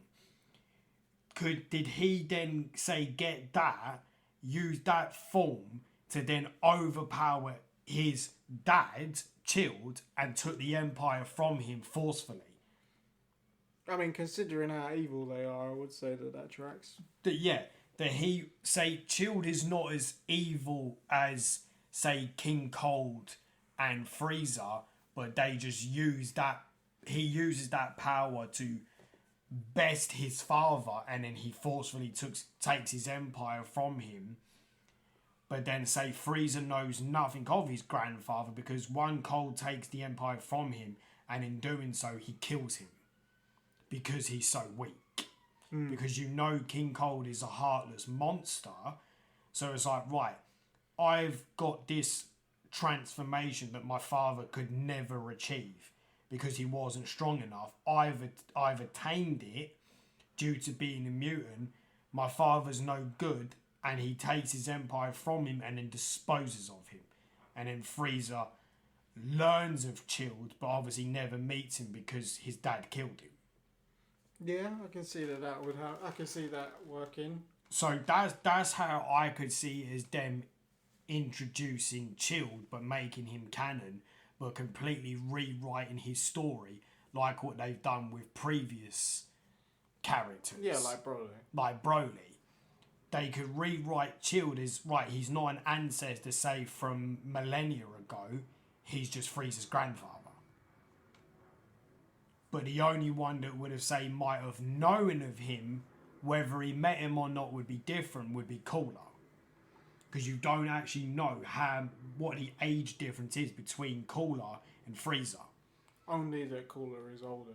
Yeah, but it's how much older. Was he already a teenager, say, quote-unquote 15, by the time Frieza was born? So could he, with them 15 years... was he around at the time where King Cold took the empire from his grandfather? So he would have met Chilled and knew what his grandfather was like. Or was it a thing as that he was killed before, obviously, both his kids come into existence? Even in the non-canon stuff, you kind of see Cooler, and it's kind of implied that the reason why King Cold picked Frieza as his successor is because he believed he was stronger. Or he had the potential to be stronger. One, he had the potential to be stronger, but it's... Now, obviously, the next character people want canonized is Cooler. The question is, how do you do it? Where the fuck has he been? My thinking is if we're going by Chilled being the grandfather as the new canon story, what I would say is perhaps Cooler isn't a mutant like they are. Or as in he's not a mutant like Frieza or King Cold. But then how do you explain his transformations? From what we know is that their transformations are based on their natural biology. It's not. Yeah, but what I'm saying is, King Cold took the empire from Chilled as his quote-unquote father, because he could get the transformations where he makes himself taller, but Chilled could never achieve that because he never had the abilities. Okay, so then you would have to explain how Cooler gets that. But again, people want Cooler canonized. So I can see the argument, because they're like, okay, so Frieza got his new transformation, his black version, by actually doing more training, like what he done to get Gold Frieza. Now, people were trying to say, okay, he's gone to another universe, and lo and behold, or he's gone to another dimension, he gets Black Frieza. Is that where Cooler is? Then you have to then explain that. So if you introduce Cooler, you have to explain a lot of things. Where has he been since the Frieza arc? Where has he been? When King Cold was killed, did he know about that? Has he known about it? Where the fuck has he been the entire time? Where you've had the threats of Frieza ruling the universe as an unrivaled tyrant. Where's Cooler been? Then you've had the threat of when Majin Buu come back and Kid Buu was going planet to planet, willy-nilly blowing him to Kingdom Come. Where the fuck was he? Then you've had the emergence of Beerus. Where was he? You've had Broly, Moro, Gas, the Tournament of Power. Where the fuck is Cooler? Where the fuck has he been? And the only thing that you could do is he was in another dimension. But how the fuck has he got there? What I'm thinking then maybe is that if Childer's grandfather, King Cold, stole the Empire from him because he and his children are mutants, they're stronger. Yeah. So maybe Cooler tried to overthrow his father and failed. So Cooler tried to overthrow King Cold, and King Cold bested him. But then where has Cooler been? And so either they had a fight and he left him for dead because he decided he's worthless, or he lost and he retreated to go and find somewhere where he could train to be stronger and got stuck there. So this another dimension that Frieza went into for Harry attains Black Frieza. Are you saying that after Cooler lost to Cold, he stumbled upon that dimension and he got stuck there, and he's been there ever since until Frieza turns up, because Frieza stumbled upon it and was like, "Oh, look what I found." And then when he goes in there, he finds out that Cooler's in there, and he then spends however fucking long in there fighting Cooler because he doesn't want to get killed by him. Well, we're talking like he's been there for an entire arc, well, 2 arcs. He's been there for the Moro arc, and he's been there for the Granola arc. So you're talking that he's been there for at least 2 years. And in here, and well, he said in his time frame, it's been about 10 years, right? In the other dimension, he said it roughly equates to 10 years. So maybe he went there looking for somewhere to train, found Cooler, and he couldn't escape until he was powerful enough to kill Cooler. Oh, so you don't reckon that Cooler's alive? So you reckon... So I think if he is alive and he got stuck in this dimension, then if Frieza goes there, Frieza eliminates him. He has to fight Cooler in order to escape. And maybe it's like because we don't know exactly how the hyperbolic time traders work. We only know how the one on Earth works, and someone lets you in and lets you out. The only other one we know is the Pyramid of Power, the one that Whis can spawn. Yeah. And also the one that Meris took Goku in. Isn't that the same thing that Whis uses? No, the time runs differently in that one. So they stumble on a temple that has one. Okay, so the possibility is... Because Frieza stumbles upon this other dimension. He goes into it, comes back... Black Frieza. So maybe he finds this other dimension that's kind of like a hyperbolic time chamber, but where Cooler has been trapped, because maybe the whole point of that particular hyperbolic time chamber is 2 people go in, 1 person comes out. Oh. So maybe Cooler went in, but because he's the only one in there, he had no choice but to stay. He had to stay until someone else showed up for him to fight, and then obviously he gets killed by Frieza, and that becomes the training for Frieza. I can see that, but I don't know if the fans would accept that as you introduce Cooler for, say, an arc or 2 and then kill him off. I think people want him a bit longer. But so is it that Frieza goes in, gets that power, but brings Cooler back with him? To say they could both team up to take on the Gods of Destruction, because Cooler could be in this. It's slightly. Well, I mean, it's possible because the fact that he didn't kill Goku and Vegeta outright when he attacked them and effortlessly beats them means that he's got some other plan in mind. He's got another plan in mind, but has he gone there, explained everything to his brother, and went, look, there are beings that are far beyond us, that are a threat to our lineage, the Gods of Destruction, and as he brought Cooler back to help him take out the Destroyers. I could see that. And he brings Cooler back on the condition that Cooler serves him and helps him defeat the Gods of Destruction, I think it would have to be weighted heavily in Frieza's favour. Or he wouldn't consider it. Or could it be is they come to an agreement is I take Universe 7, you have Universe 6. Maybe, yeah. That Frieza and Cooler could both rule together but simultaneously in two different universes. And because they're in two different universes, they'll never clash. Yeah. So Frieza gets what he wants. And then that would be quite an interesting dichotomy between Beerus and Champa, because they're brothers as well. Yeah. Is you could say have Frieza in 7 and Cooler gets... Frieza said to him, like, look, you want your own universe and your own empire, you ain't taking mine. But Frieza made sure that his brother stayed weaker than him, that if it ever come to it, he could put him down. And he could say, like, you want it, you're not taking mine, here's another option, Universe 6.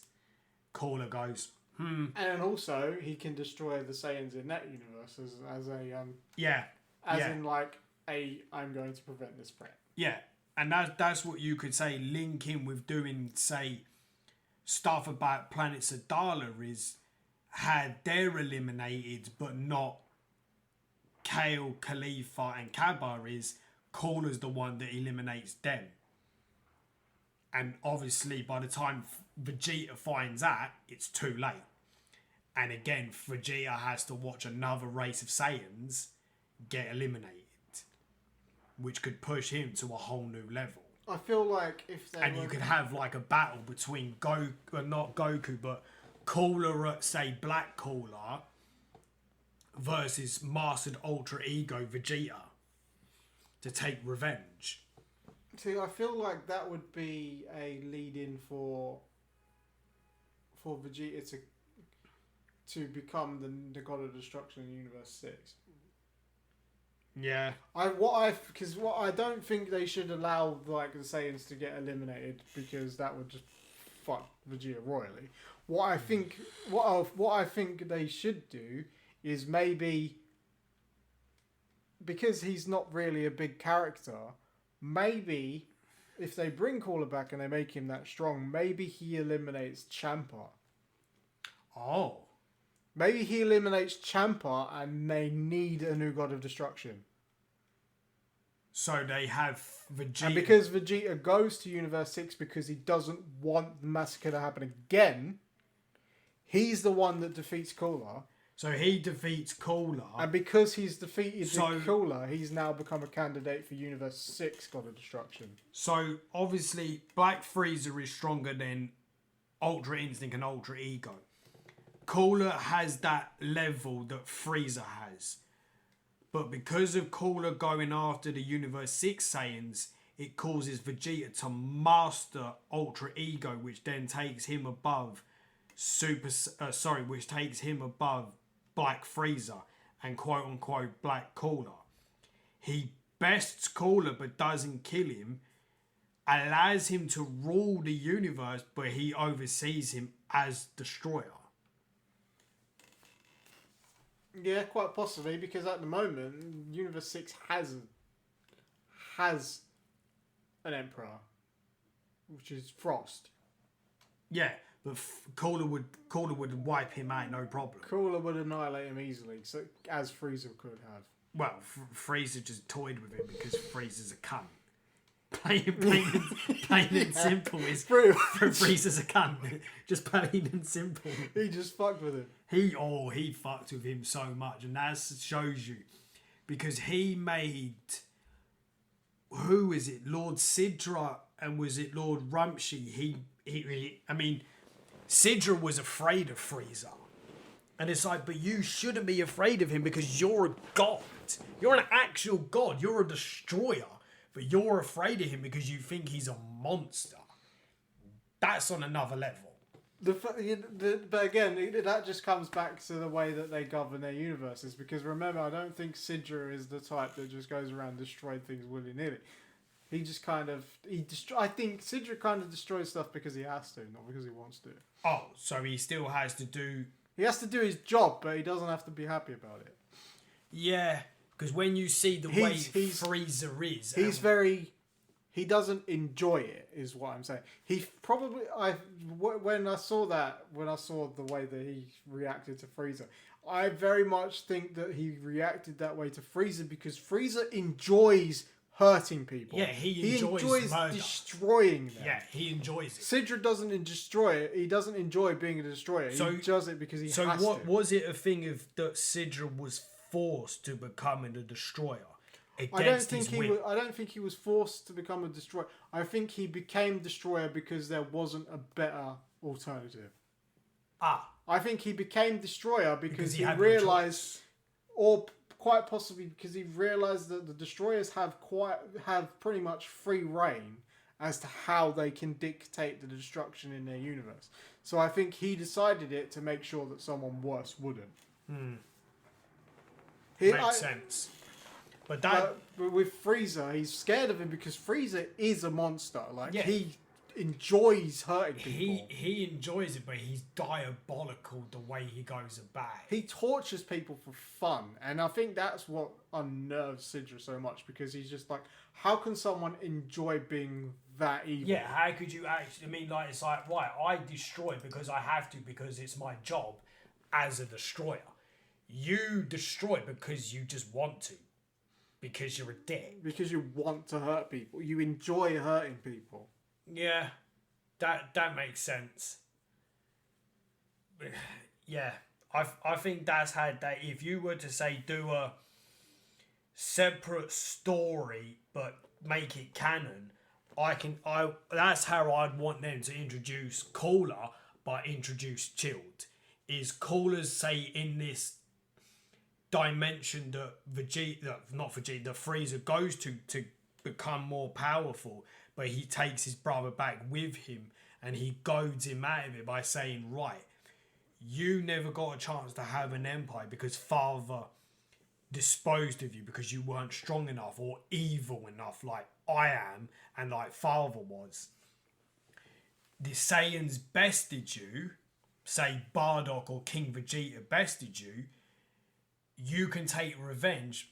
However, I already killed the Saiyans. Go to Universe 6 and take out their Saiyans, which Cooler agrees to. And then you can just introduce Chill just as another thing to say that he's Frieza's grandfather. Yeah, because I feel like if they wanted Vegeta to, the problem with it is that Toriyama doesn't like Vegeta, as we know. A lot, but he could. I don't think he dislikes Vegeta anymore. I think after all these years, I think he's warmed to him. And I think, he's warmed to... Yeah, okay, Vegeta still gets fucked royally. But I think, actually, I don't know if it's Toriyama or Torotaro that their favourite character is Vegeta. I think that's probably Torotaro. But Toriyama has actually quite warmed to Vegeta and actually does like him. If I remember seeing something about that in an interview he done a while ago, he said that he's perfectly fine with... I think if they wanted to explore Universe 6 in a new way, I think they could literally make a separate Dragon Ball series in Universe 6, but this time the main character would be Vegeta. Because maybe he goes to Universe 6 because Cooler's back and is adamantly attempting to destroy the Saiyans. And instead of Goku going, oh yeah, I'll go and deal with that, he has to deal with Frieza. Yeah. So he goes, you can deal with Frieza, I'm going to go and take care of Cooler. So in a way, Frieza's plan is to take out the Saiyans in both universes simultaneously, but he does Universe 7, whereas Cooler does Universe 6. Goku takes out Frieza, Vegeta takes out Cooler, while saving Planet Saldala. Yeah, and because but I think what's going to happen is there's going to have to be a big sacrifice in it because otherwise there would be no point in the story. And I think the casualty of that series would be Ciampa getting killed. By Cooler. Yeah. And therefore, Universe 6 requires a new God of Destruction. And because Vegeta takes out Cooler, he automatically becomes the immediate candidate for Universe 6, and because he's familiar with Universe 6 and Vardos, she recommends him and went, right, we need a new destroyer. you're it. Doesn't they have to get that approved, don't they? I think Like, doesn't it has to get approved by Zeno, but I think Zeno would go for it anyway because Yeah. he would enjoy the irony of it. Yeah. But I think part of it is we don't know what happens when someone kills a destroyer, because we know that they train replacements for the God of Destruction if they were to die, but we don't know in what context they die. So I mean, you would think naturally. and as far as we're aware, there isn't a God of Destruction candidate in Universe 6 currently. I don't think there is. Which means they kind of planned for a God of Destruction to potentially die, but because Ciampa's lazy and doesn't think he'll ever get killed, he hasn't bothered. Yeah. So Which then leaves that universe at risk. So the most likely one would be Ciampa because he doesn't bother with anything because he's lazy. And I think most of the Supreme Kais in Universe 6 is still alive, therefore one dying wouldn't matter in that universe. So effectively, he would either kill the Supreme Kai to kill Ciampa, or he would directly kill Ciampa. I think if you were to make it more dramatic, you would have to have him physically kill Caller Ciampa. would have to physically kill Ciampa. And because he's now killed the God of Destruction, he then declares himself as the new God of that universe. Yeah. And then when Vegeta kills but him... Then the question is if he does he automatically get eliminated or erased by Zeno? Or does Zeno allow it to happen as a natural evolution? The thing is, the fact that we know that the Gods of Destruction can be replaced because we know that Ciampa and Beerus weren't the original Gods of Destruction of their universe.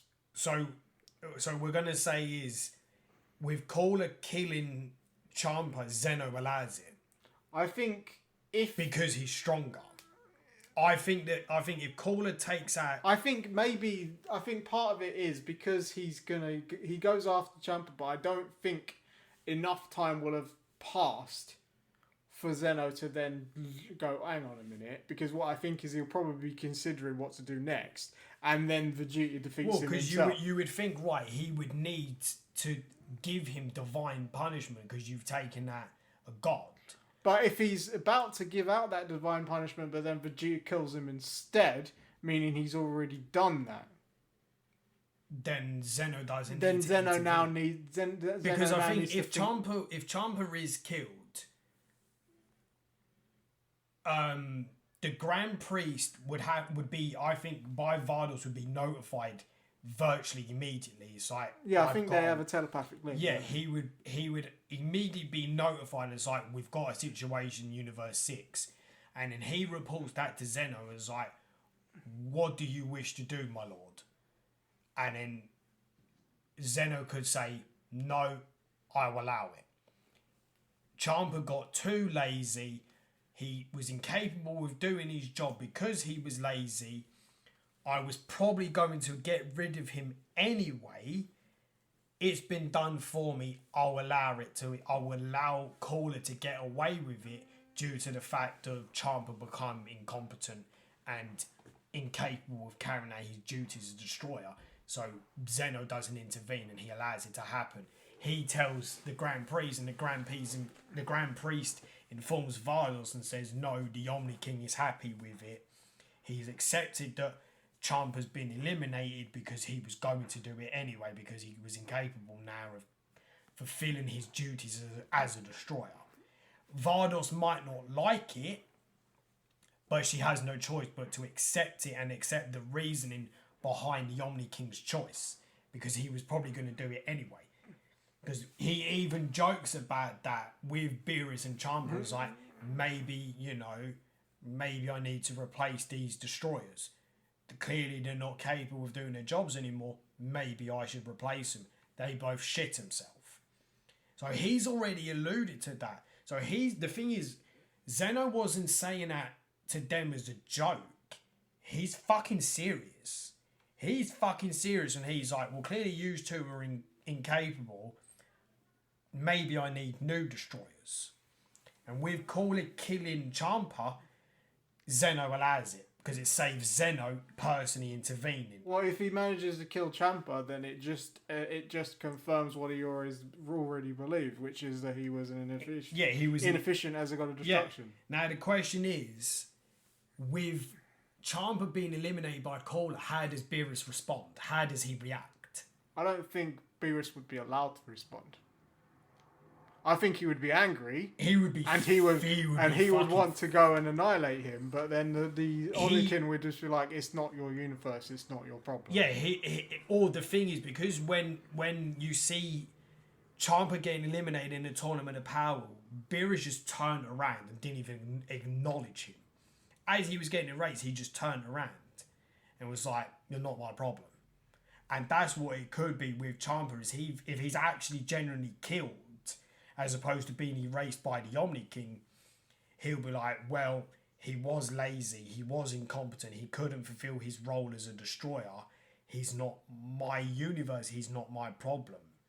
And he might just go completely cold-hearted, which might cause a little bit of a thing between him and Whis. It's like, well, at the end of the day, Beerus, he's still your brother, irrespective.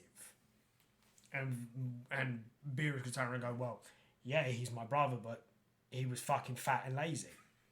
He was incapable of doing his job. He deserved to die because he couldn't do his job. And Beerus would just be a cold-hearted bastard about it and be like, well, no. I mean, there's two ways that it would go. Either he would be cold-hearted, as you said, or he would react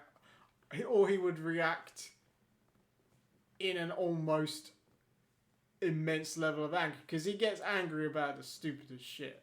So when you're thinking about something that would actually be emotionally painful to him, we don't actually know how he would react. It could cause Beerus to go after Frieza and just absolutely wreck him as punishment, but then say Whis intervenes to stop Beerus and say, well, it wasn't Frieza, my lord, you can't kill him, you have no reason to kill him. Yes, he's a tyrant, he's a genocidal lunatic, but he's not the one that done it, so you can't kill him. And Whis would probably it might be a thing is where Zeno allows Whis to intervene, which doesn't cause him to break his impartial code. I think he would be allowed to interfere, because him being in a highly emotional state like that would be detrimental to the universe. Yeah, because Beerus could end up wiping out the entire of Universe 7 for no reason, or because his brother was killed. So Whis would have to intervene, put Beerus down to stop him from eliminating Frieza and therefore the entire universe, because Goku couldn't do it. But then at the same time, if Cooler is from Universe 6, he might reasonably say, well, this one is from my universe, and he's invaded another universe and killed the God of Destruction there, so this is now my problem. True. But at the same time, Zeno could say no. Yeah, Zeno could just say no. He invaded another universe. Yes, he killed your brother, but I was going to do it anyway. I was going to eliminate your brother anyway because he was useless. He was worthless to me. So I was going to get rid of him. Cooler just done it anyway for me. He's actually done my job for me. So and I think and then Vegeta would go after Cooler. He would go after Cooler to save Saldala. So Beerus would, once he's calmed down and Whis has got him under control, he would inform Goku and Vegeta. Vegeta, I think, would use his emotion as he's going to go after Planet Saldala to push Goku aside. It could cause a fight between them, but he would push Goku aside and go, no, I have to do this for my Saiyan pride. You don't understand all this Saiyan pride shit. Stay out of it, Kakarot. I'm getting involved. And he could push Goku to a side. Well, Goku won't like it, but I would say that he would be adamant that he's the one to deal with it. Yeah. Because he would just be like, as you said, he'd be like to Goku. He's just like, you don't understand the Saiyan pride. But you weren't there. You weren't there. You never got to experience the Saiyan race. It's just like the Saiyans are just a story to you. Yeah. They're a memory to me. Yeah. they're a story to you, but that was my existence. I was their future king. You don't understand that. You grew up here and you're just a lower class warrior, whereas I'm the elite. I'm royal, damn it. Yeah. Fuck. I definitely think if anyone was going to go and try and save... I think they wouldn't get involved until Beerus said that he's going after the Saiyans. Yeah. Then Vegeta would definitely be involved. The thing is, if it's not Beerus that informs Goku and Vegeta, it's Whis. Whis will say, Frieza's brother's gone to Universe 6 and he's killed Champa. Beerus can't get involved because it's not his problem. Even though one of his kin have been killed. Not just his brother, but one of his ilk as a destroyer has been killed. It's not his problem. And he, as much as he wants to intervene, Grand Zeno has overruled him, so he can't get involved, because if he does, Zeno eliminates Beerus as well for disobeying orders. Because he could say, right, Grand Priest, you tell Beerus from me he's to not get involved. I don't care if it's his brother. He was fucking useless. If he steps out of line, eliminate him. You tell me if he steps out of line and I'll erase him permanent. And I'll erase him. Which then puts Beerus in a bit of a predicament, because it's like, well, I want to take revenge from my brother and a fellow god or a fellow destroyer, but I can't because Zeno won't let me. There's nothing stopping Vegeta. Zeno would allow that because it's like, right, he needs to be punished, Cooler, for taking out one of my destroyers. He's done my job for me. Cool. You still need divine punishment because it's still treason. Effectively, you've still taken out a god, regardless if he was useless or not. Vegeta can get involved. Vegeta eliminates him. Vegeta becomes the candidate and the next god of Universe 6. Yeah, that's what I think would happen if Cooler became... If that's the storyline that they followed for Cooler. Because at the end of the day, you could quite easily eliminate any of the other gods of destruction bar Beerus, because any of them don't matter in the story. Yeah, the one that would have the most impact is Champa. Champa because that is the universe where the Saiyans are still alive. It's not just that's where the universe where the Saiyans are, but he's the god. He's the only destroyer that we've had the most in-depth screen time from. You've had, what was it, Battle of Gods? He was in that.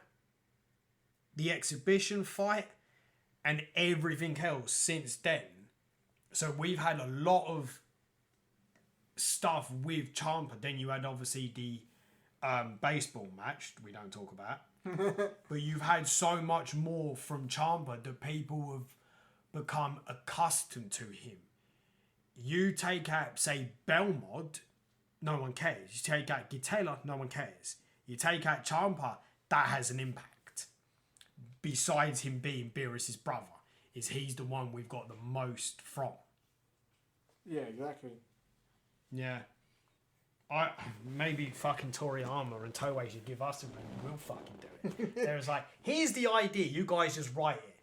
There's like, no, I can't write for shit. I give you all the ideas. We tell you how the story should be, you just figure out all the other shit. I'll leave that to you. I mean, Toriyama only outlines plots anyway, doesn't he? Yeah. So it's not like he writes it either. He doesn't. I don't think he does the writing anymore. I think a lot of the artwork now is done by Torataro, but I think Torataro does a lot of the story as well. He just goes, right, here's your bullet points, figure out the fucking story. But you come back to me, either I approve it or I disapprove it. And here's changes to it. But I think now, since I think Broly, I think Toriyama's got more involved, especially with Dragon Ball Superhero. I think he's got more involved again, Toriyama, whereas a lot of it he stood back and let Torataro do it. I think he's now really got back into it. I think he's more heavily involved than what he has been in recent years. Or did he? No, he got more involved because He's heavily involved in the new one that's coming out. Was it Resurrection F, or was it because Battle of the Gods and Resurrection F are his? But he's only got, I think he went right. Here it is, figure it out. But I think he's got. I could be completely wrong on this, which wouldn't surprise me. But I think he's got more involved since Broly, especially with superhero. He's been more involved again because a lot of the designs and the artwork is all his, whereas previously it weren't. This is all his. Yeah, I think he's gotten more involved in that new one that's coming out as well. What's that? Daima or something like that. I think he's the one that's actually doing that one. Because I think it's him trying to. I think it's kind of like, how do I redo GT and not fuck it up? And that's Daima. Again, I could be completely wrong on that, but Daima is set before Super. Is it? Mm-hmm. When the fuck is that set? Basically, it's set before Battle of Gods. So there's no Super Saiyan God. Oh, you're kidding me. No. So, wait, what come first? Was it Resurrection F or it was Battle of the Gods, wasn't it? Battle of the Gods. So it's set between the end of the Buu saga and Battle of Gods. Yeah. Jesus, that's a headache. Yeah, it's literally set between those two events. That's a fucking headache. Oh my god. But I think I like that of what we've discussed of Champa, Beerus, and the canon version of Cooler and that. I think is doing like that. Because the thing is, right, is like, it's all well and good adding like escalating. What's the word? It's all good adding escalating circumstances, like the consequences of what happens. But at the end of the day, there is a limit. You're just like, oh, the universe is in danger. Yeah, but it was in danger last time. Like the universe is in danger still. The universe is in danger virtually every arc. It has been in it's been in danger really in every arc since Boo. I'm not including Cell. Cell wasn't strong enough to take out the entire universe, only the solar system. Well, the thing is the way I see it is, it's been an escalating situation of what's at stake. Because like you've got Frieza, which was the planet was at stake. Cell, which was the solar system. The solar system was at stake. Majin Buu, the galaxy was at stake. He was like the galaxy, pretty much the entire universe, because they said Buu could wipe out the universe, no problem. I would say everything since Buu has been a problem.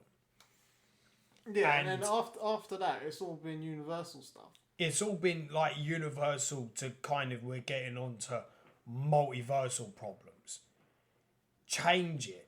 And I think doing what we've discussed of Champa and Cooler and all that, I can see that working.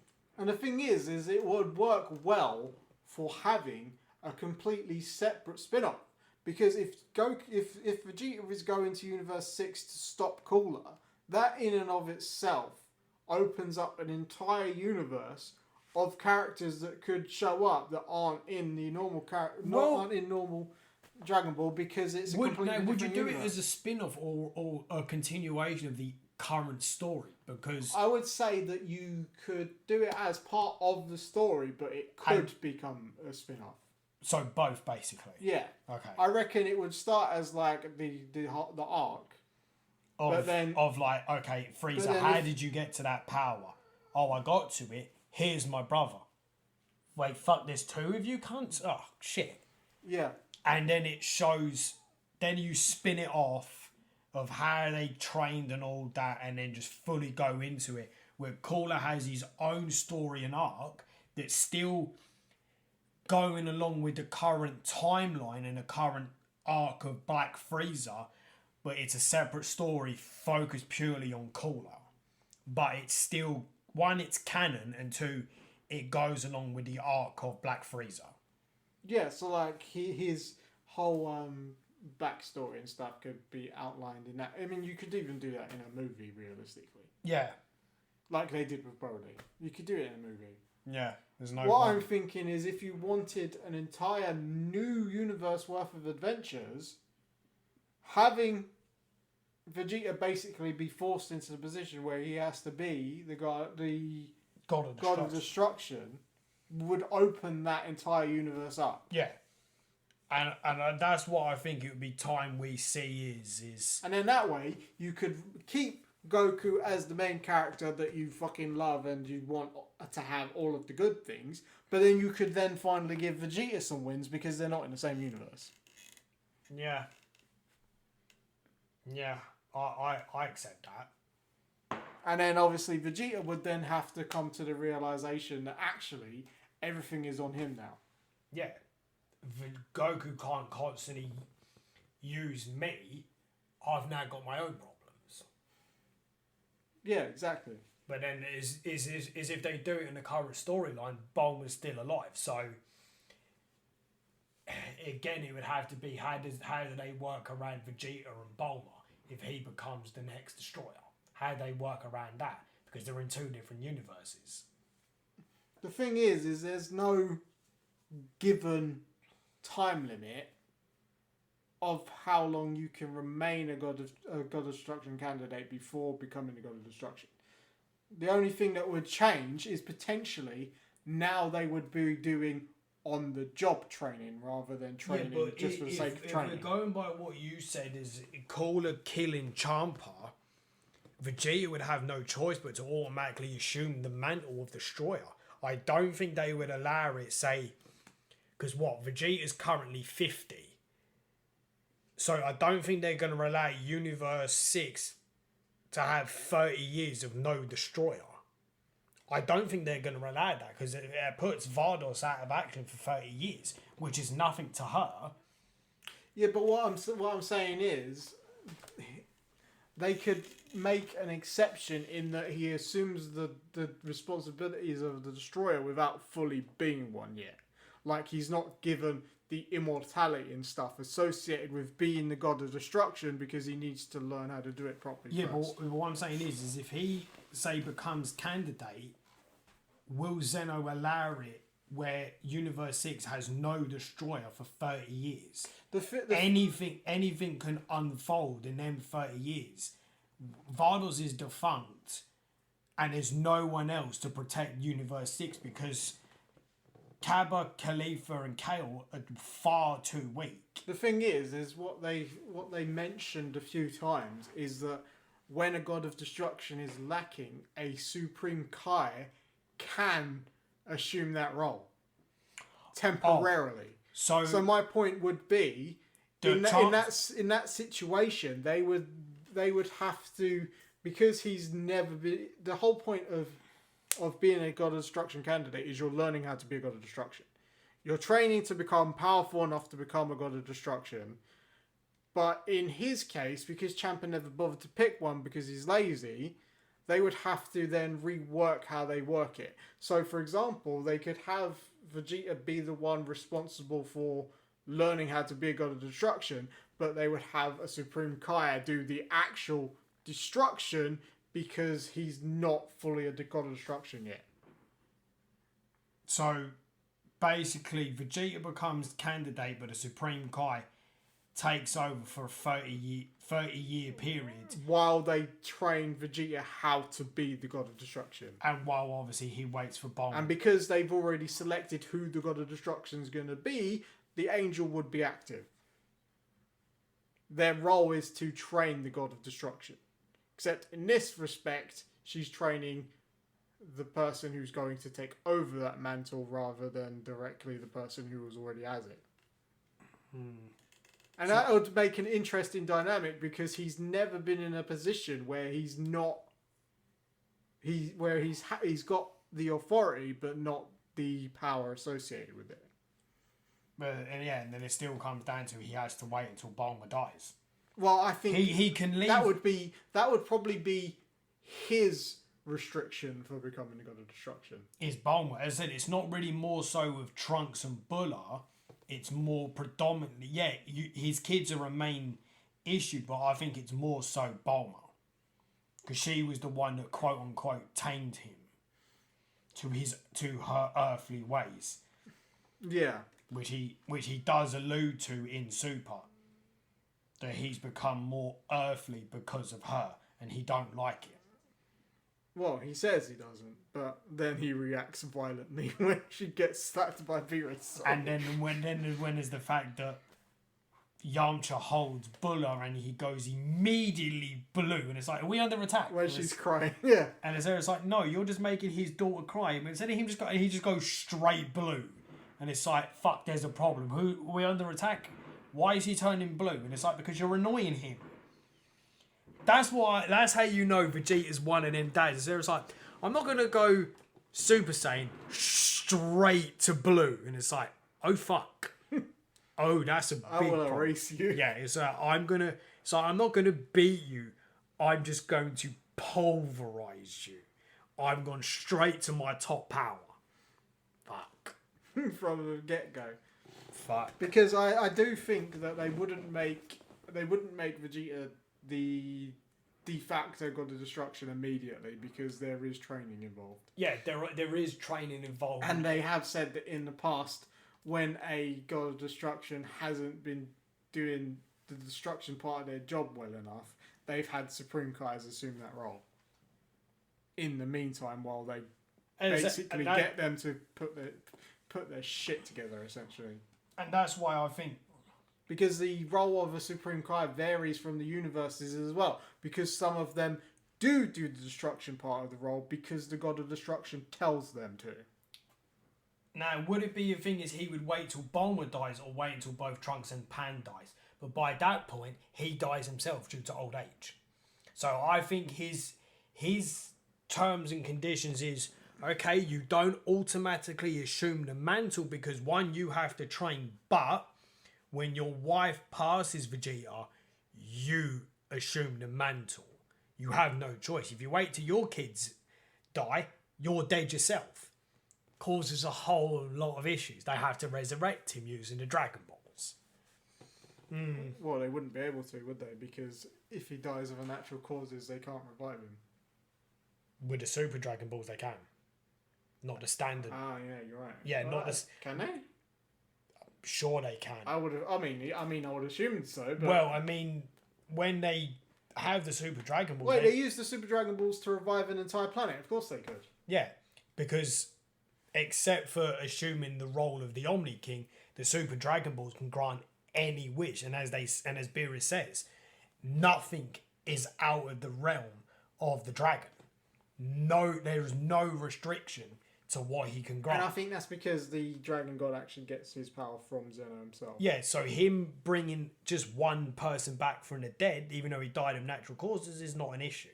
Now, whether Shenron can do that is never really discussed. I think the way they describe it, have always described it, is the wish cannot exceed the power of the maker. So then it would have to be Dende would have to upgrade him again. But Dende doesn't have the ability to revive people from death that way. True. Because that's why people said, why is Goku never used the Super Dragon Balls to bring his parents back? Or bring back Planet Vegeta? Because he's never been there. Yeah. And because he doesn't know his parents. Okay, yeah, he does get to remember something of Bardock in the Granola what I've just realised. Go on. You could use the normal Dragon Balls to revive Planet Vegeta. Could you? They use it to revive everybody on Earth. Yeah, but that's because they're on Earth and they were only recently eliminated. If you say like they were only eliminated 2-3 days ago. Yeah, but at the same time... I don't think that's an issue for Shenron. But if we're talking... I mean, how old was Vegeta when Planet Vegeta was destroyed? Like, what? 7? So we're talking 40 plus years. I don't think... And I don't think Dende was even alive. So that supersedes Dende's power. Even if he upgrades him, I don't think he could. I feel like it could be possible. Because Remember when Frieza destroyed planet Earth before they rewound the time? They said they couldn't even use the Dragon Balls to wish everybody back because the planet was destroyed. They didn't say that they couldn't do it. Just that they couldn't because the Dragon Balls were no longer there. Okay, so and because they didn't die of natural causes, they were killed by Frieza, they would qualify. And the Dragon Balls were around at the time of Planet Vegeta's destruction, but I still think that's out of the possibilities of Dende. Even if he upgrades Shenron again, because he never knew Planet Vegeta. I think if it's going to be someone that would have the ability, it would have been Kami. But I don't think Shenron would have the ability to revive Planet Vegeta. I think but I think Shenron is still connected to Piccolo. Yeah, Shenron's still connected to Piccolo. Not in the same way as that when he dies they go dormant, because Dende is the new guardian of Earth. Yeah. But he still refers to Piccolo as Kami. Sensei. Yeah, he still refers to him as like Kami. He calls him Piccolo, but he's still got Kami. And Kami was around then. Yeah, but I don't know. I don't. And think also, he had information on Planet Vegeta. He had information on Planet Vegeta, but he also had information from the legend of the Super Saiyan, and that definitely preceded Kami. For sure. But I don't know if Dende would have the ability, even if he upgraded Shenron to revive Planet Vegeta. I think that would be too far out of his realm. I think if you're going to do it, it'd have to be either... I mean, we know for a fact that the Super Dragon Balls would be able to do it. The Super Dragon Balls could do it no problem. Shenron, I don't think could do it. The only other that might be able to do it is Purunga. The Namekian Dragon Balls might be able to. Shenron, I don't think will have the ability. Purunga might have the ability, but if not, it's definitely the Super Dragon Balls. But Vegeta doesn't want Planet Vegeta revived because he could have done it by now. Whether it was through Shenron, through Purunga, or since the introduction to Super Dragon Balls, Vegeta would have probably already done it by now. And he don't want that. He's accepted it, and as Beerus said to him, for you to obtain the destruction power, forget the past, move on. You keep blaming yourself so much for what happened when it was way out of your control. So he has to move on, and Beerus tells him that. Even when Beerus tells him it was me that had your planet destroyed, he tells him, move on, get over it. It's done and dusted, mate. Your planet's destroyed. Your people are dead. It was my orders. What the fuck are you going to do about it, bitch? And Vegeta has to accept that for him to tap into and unlock Ultra Ego. So he won't do it. Goku wouldn't do it because he has no connection to it. But I think if given the opportunity to save Planet Saldala, he would. Vegeta would, yeah. Yeah. He would see that as finally his redeeming moment. Because he gets told to let go of the past. But what better way is there of letting go of the past than preventing the same tragedy from occurring again? So in other words, it gives him closure. Yeah. And I think that would be part of why Beerus would actually allow him to go. Yeah. Yeah, I can see that. Because I feel his, as you said, I think his UE is incomplete. It has to be incomplete. If that's perfected, then fuck me. And I think the reason why it's incomplete is because he hasn't let go of the past. Yeah. And until he does, then he can take on he will fully master Ultra Ego. Now, whether they're going to call that mastered Ultra Ego the same way they've done with Ultra Instinct, I don't think so. I think his mastered Ultra Ego will be, yes, it'll be like, this is mastered Ultra Ego, but he will name it himself the same way he named Ultra Ego. He names Ultra Ego himself, and I think his mastered version, he would name that himself. I mean, I don't know what else you would call it other than Mastered Ultra Ego. Ultra Vegeta. It could be Ultra Vegeta, but I don't think they'll give it the same name as a Destroyer form that Topo has. Probably not. I think it will be something completely different. I'm happy to end it there. I think we've virtually covered extensively a lot, and I'm happy to leave it at that. And I think we'll leave it there until next time.